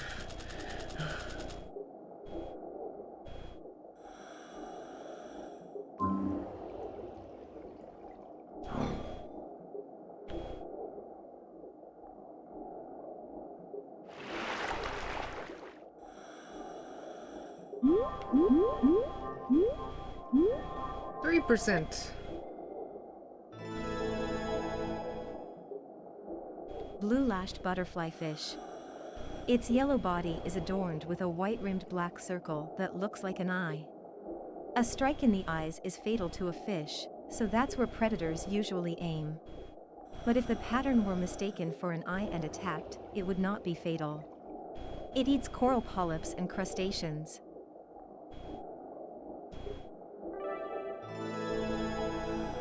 Speckled butterfly fish. A pale yellow fish with dark spots. There are many similar varieties of butterfly fish, making it hard to tell which is which, but this species is easy to pick out due to its unique pattern. It lives in shallow areas of coral reefs and is an omnivore, eating algae and other benthic organisms.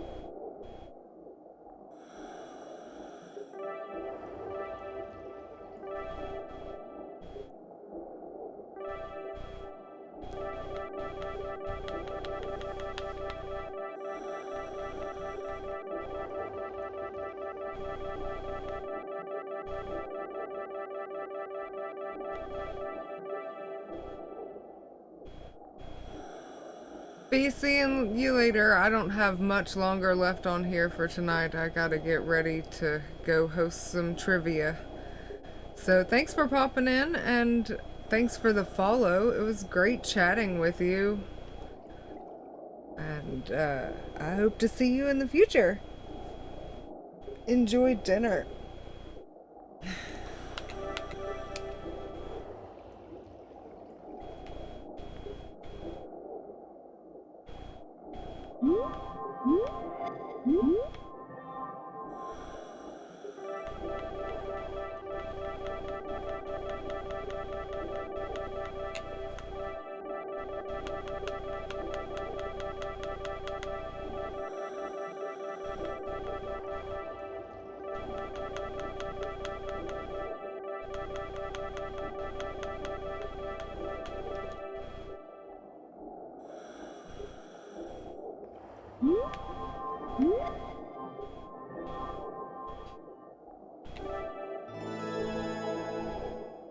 Blue-cheek butterfly fish. This fish, a popular choice for aquariums, is yellow with a mask-like pattern around its eyes. It is only found in the Red Sea, where it often can be seen swimming in pairs around coral reefs. It eats by pecking at coral polyps. Pearl spot chromis. This fish has big eyes for its small body and lives in large groups near coral reefs and rocks. Its body color can vary from gray to dark brown and other colors, and it may have white spots near its fin or tail. After a female lays its eggs, the male diligently protects the nest and tends to the eggs. That's a pretty one.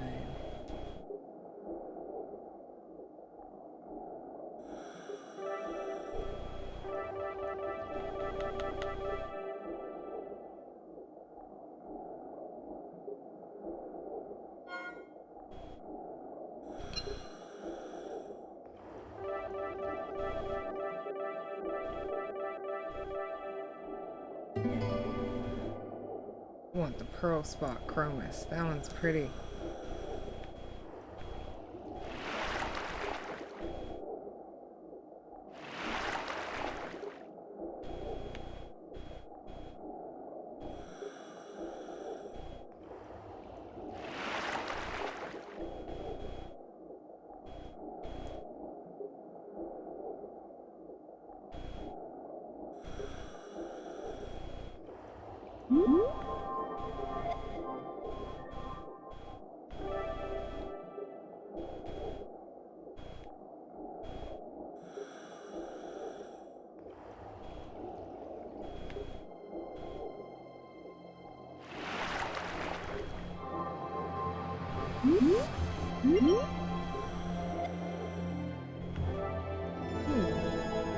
Blackfin barracuda.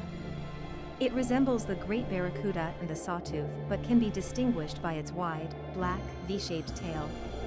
It may gather with other barracuda and swim around in a whirlpool formation, resulting in a barracuda tornado, a coveted sight among divers. Ooh, barracuda. Japanese bullhead shark. This shark has a large head and distinctive ridges above its eyes that can look like cat ears or cow horns. It lies still in reef crevices or on the seafloor during the day, then goes out to look for food at night, using its strong teeth to crush and eat mainly mollusks and crustaceans. It is cute.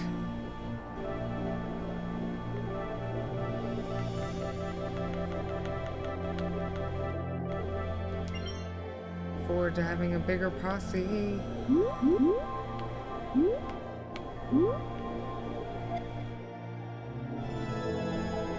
Hey, cat. Thanks. How have you been? My little avatar is a mermaid. I need to redo her. Her mouth, it gets weird, so I want to give her shark teeth, so if she's gonna sit there with a wide open grin for some reason, then it's gonna be amusing with a big old shark tooth. Nice. It's nice to be able to work from home.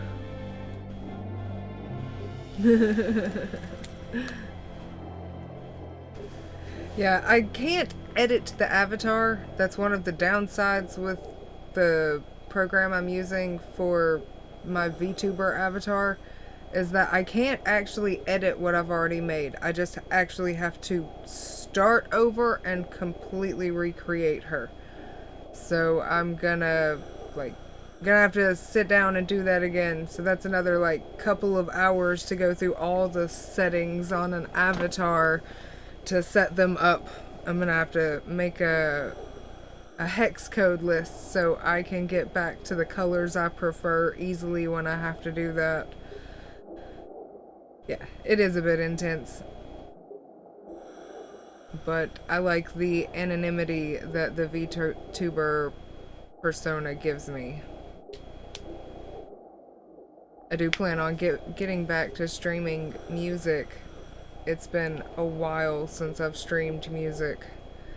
Actually, 2020 is when I stopped. But been working towards doing that again.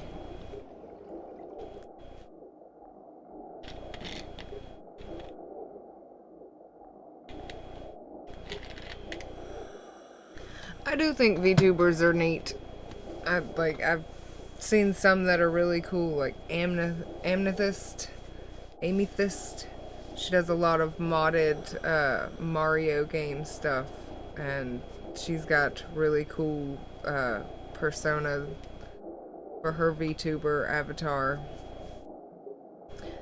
I was like, this is a great way to make a mermaid and put it on screen.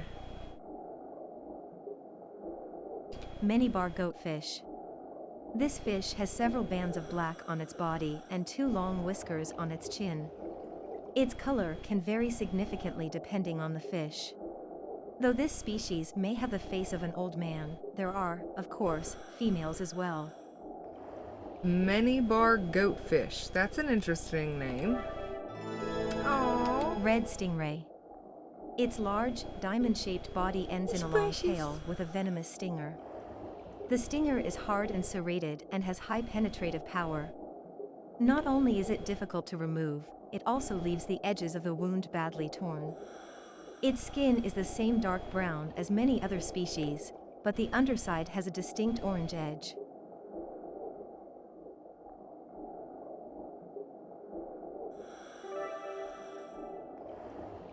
The Japanese bull-headed shark is cute.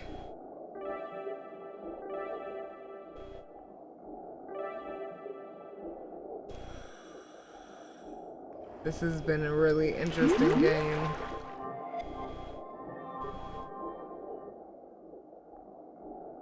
It is a fish discovery game.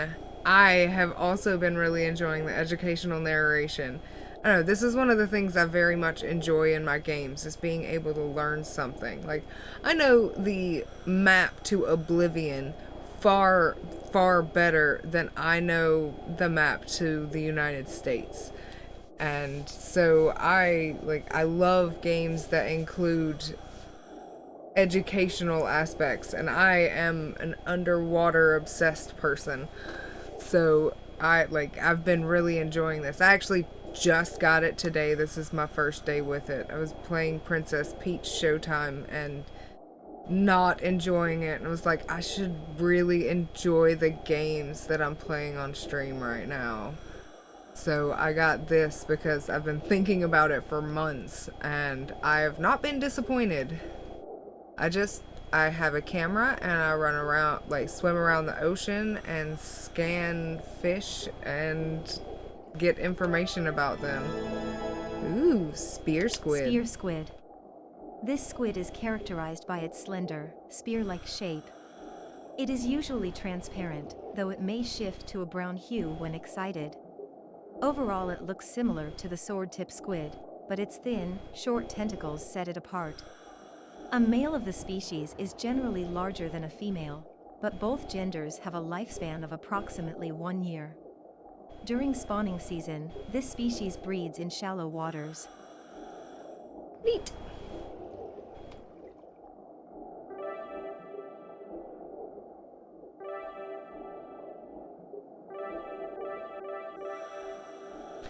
It is also a multiplayer game. You can do shared dives where up to 30 people can join into the dive and swim around and explore the dive area together.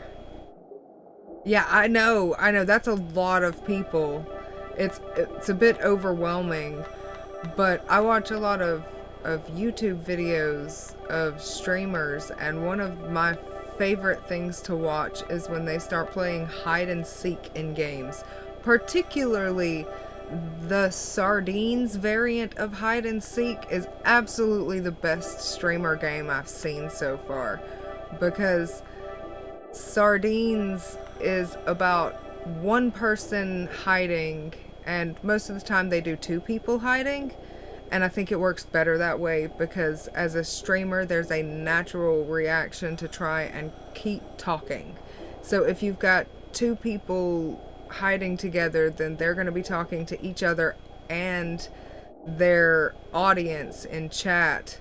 And so when they've got the proximity mic on where you get closer to somebody and you can start to hear them, it is absolutely hilarious to watch them flip between trying to be quiet because somebody's coming their direction and trying to thank people for cheers and bits and follows and subs, and like, it is some of the most entertaining stream stuff I've seen, and I think this would be an amazing world to play sardines in. I want, like, that's the goal, to play sardines with a group of people in the water. That would be fun. But I don't even know, like, the people I see doing this are absolutely incredible modders, and I don't have a modded console, so I don't know that I can even really do what I want to do, but that's okay. I'm enjoying this so far.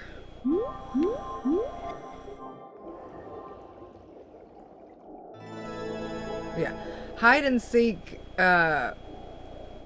should look for Hide and Seek Mario Odyssey or Sardines Mario Odyssey. Those have been so funny. Japanese sleeper ray. A round-shaped ray with a power-generating organ near its pectoral fins.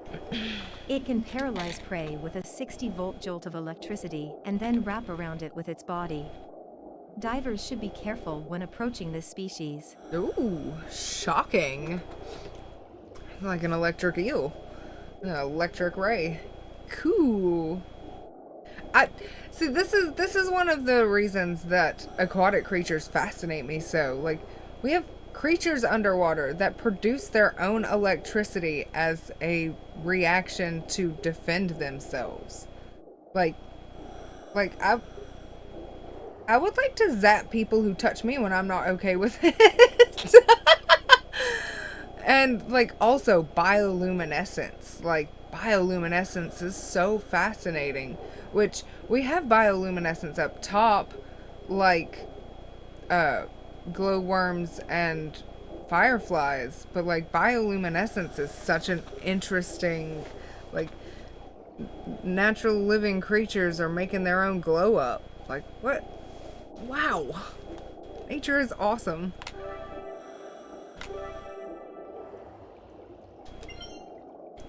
Okay, this here we have some salvage. A wallet. We're gonna put a stamp on that so that it shows up on the map as a thing. Thumbs up are items, and then, okay, I stopped. I should stop.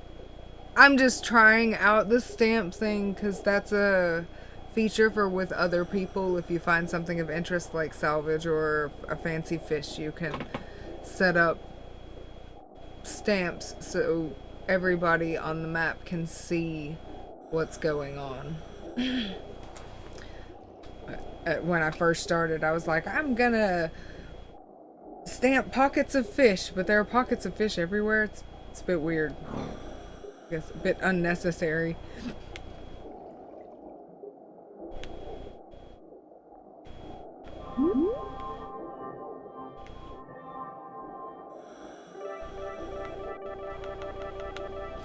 Every time I scan an item, it gives me light. It's got some kind of light coating the fish that needs to be removed. So,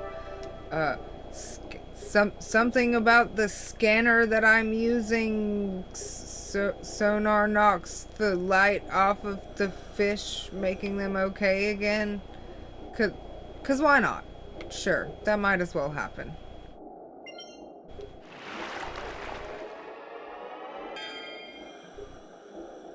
Ooh, diamond necklace.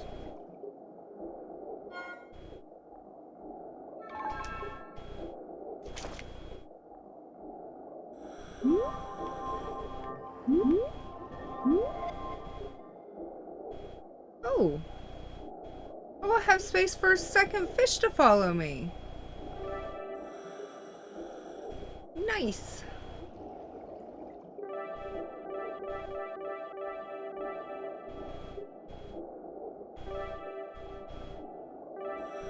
If there are any of these fish you would like to know more about, let me know and I'll play the information.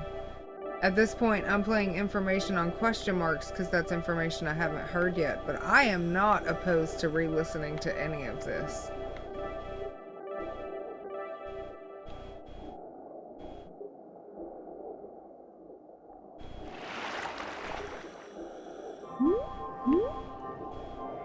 %.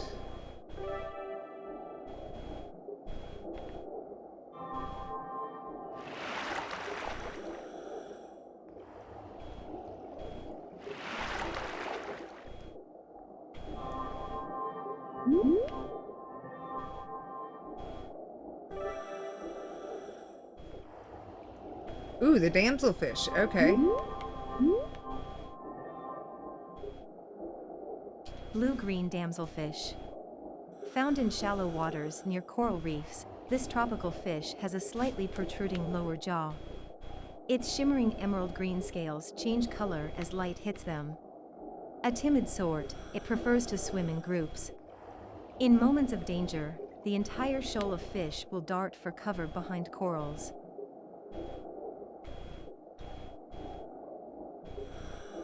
It is so shiny. It's so awkward on the camera angle for that one. There we go. God. Sometimes the camera is a bit weird. Alright. Flame angelfish. This one's also really pretty. Flame angelfish. As its name suggests, this fish is flame red. Many fish living near coral reefs are brightly colored, but few are red, which makes this one special. The depth of color varies based on where it is found. During breeding season, the male may court the female by pecking on her abdomen. What a weird way to be courted.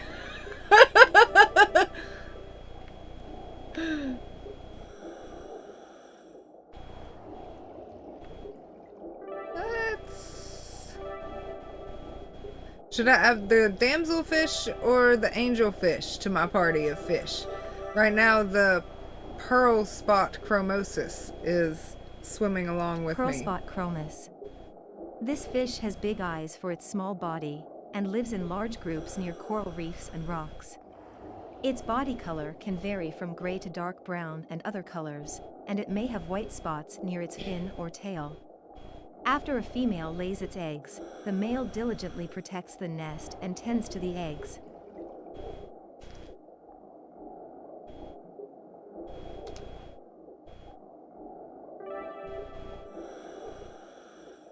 I know they are.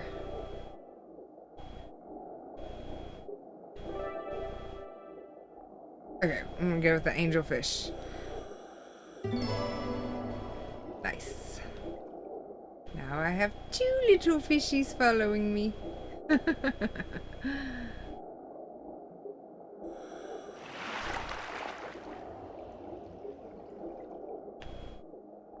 Oh. Go down here.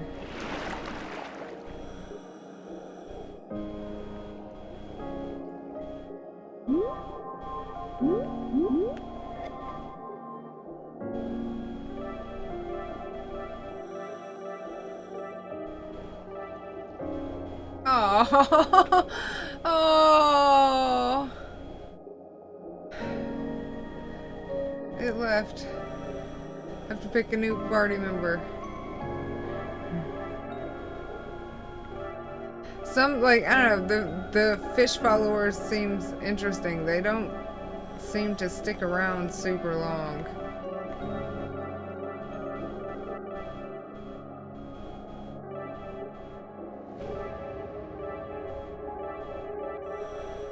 Let's take a tank.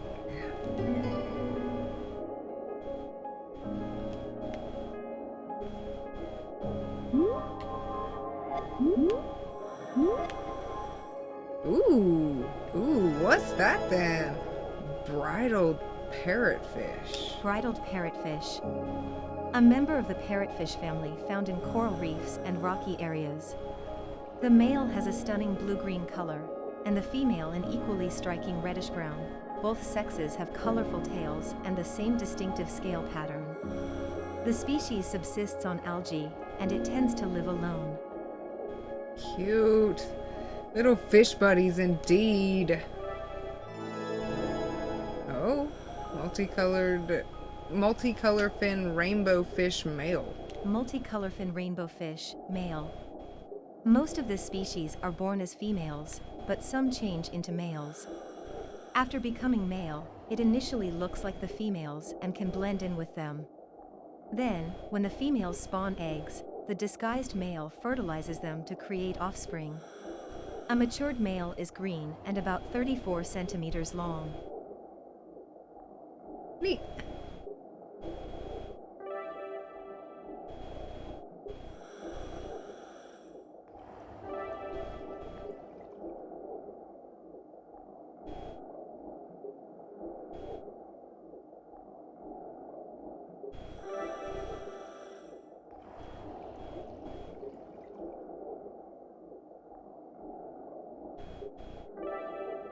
Oh, they're so cute.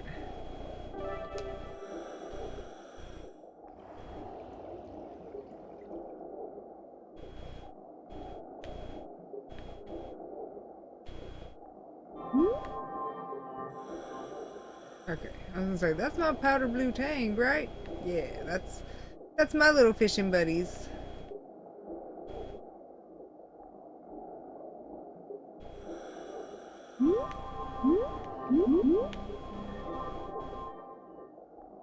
Oh, there's the guy I got rid of. Or that ran off on me. Oh, I can add a new fish. Well, that's cool. Now I have 3.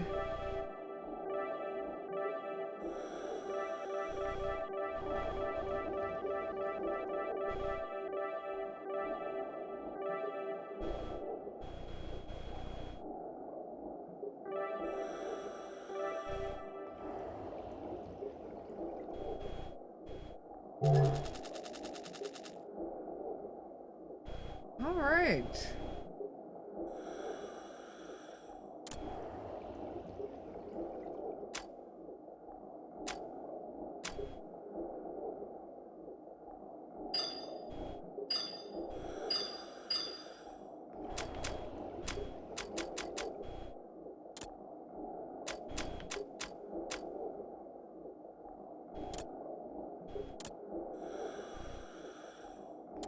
Well, this is pretty interesting. I am not disappointed by this game. I am going to end dive because it's about time for me to start getting ready for trivia tonight.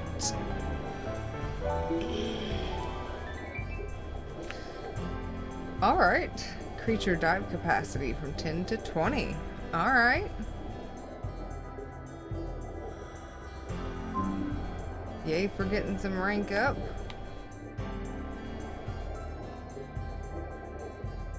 It is on the Switch. That's where I bought it. It's a new release on the Switch. Endless Ocean Luminous. It's the 3rd in a series, and apparently a lot of people don't like it. Like, it's got some pretty rough reviews, but the people who don't like it because it's missing mechanics from the first 2. So if you haven't played the first 2, you're not going to feel the loss of something you found enjoyable in the earlier games. I so far have no complaints, really. Like, I've enjoyed it very much. I've been playing for about 2 hours and 45 minutes, so it's not a long time playing it, but so far I am quite enjoying it. Whoop. I find it worth it. I've been looking forward to this one when I saw that it was coming out, and I like exploring underwater worlds. So, yay that this ended up being a good purchase. I was a little concerned because the last one I got to play I didn't enjoy as much.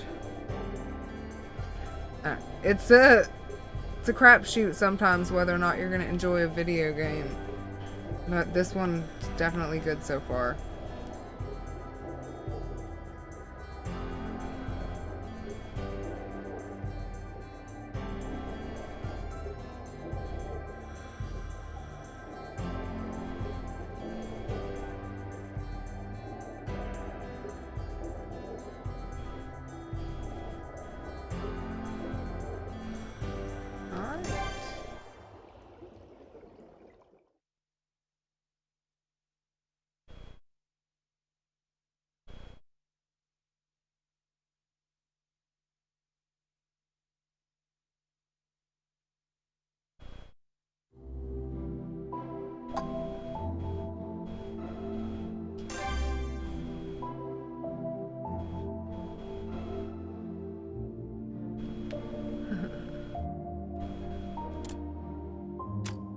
Yay, making progress.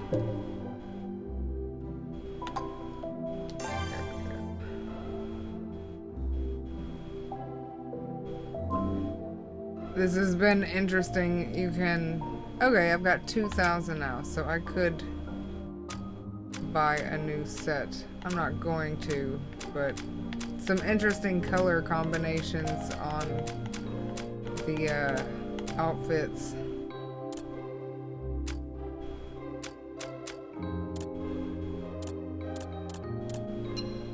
You can also put like stickers on them, which honestly it's real weird. Real weird.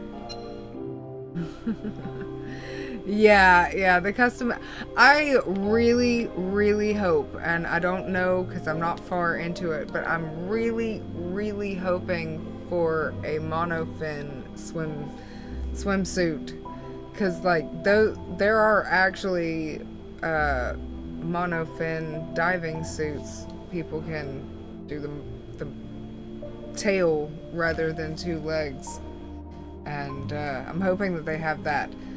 See, here's the story for my character.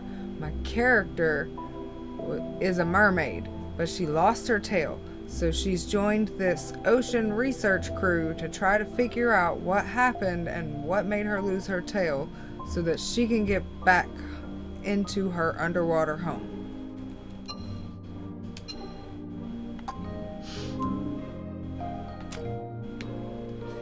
Yeah, you also have emotes. This is a lot about, thank you. Thank you. I really hope that they make a mermaid look. At the very least, give me a mermaid's swimsuit, because those do actually exist if you're not gonna let me look like an actual mermaid. So yeah, this has been fun. But yeah, you've got story mode, which I couldn't get to this one because I need more creatures scanned. I've completed 1-5, I just need 500 creatures. It looks like I have 176. Okay, 176. And really, there's actually not enough creatures in this to really make that work. You'd have to replay all of these so many times. And they don't actually give you money. So once you get to here, you'll want to go do your first solo dive so you can actually start making money to buy the customizations and stuff. At least that's my opinion after 2-3 hours of playing. Well, thanks for popping in, Kat. It was great to chat with you. I've been trying to get back to streaming, and I'm hoping to do more now.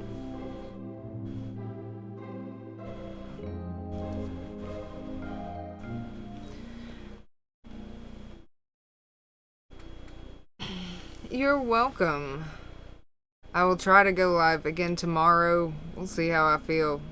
Life with a chronic illness means that I see how I feel in the moment. And if I feel really bad, then I'm gonna rest and take care of myself. But if I have enough excess energy to do things, I'm gonna do things. So have a good evening, and I will talk to you later. I would do a raid, but I think we've only got like one you here with me, and I'm still figuring things out. I found that I can't raid some people. I thought that was interesting, which is fair. Bringing one person over in a raid seems weird. But I have a screen for my raid when I get to that point. Alright, you take care of yourself because you're worth it. Bye!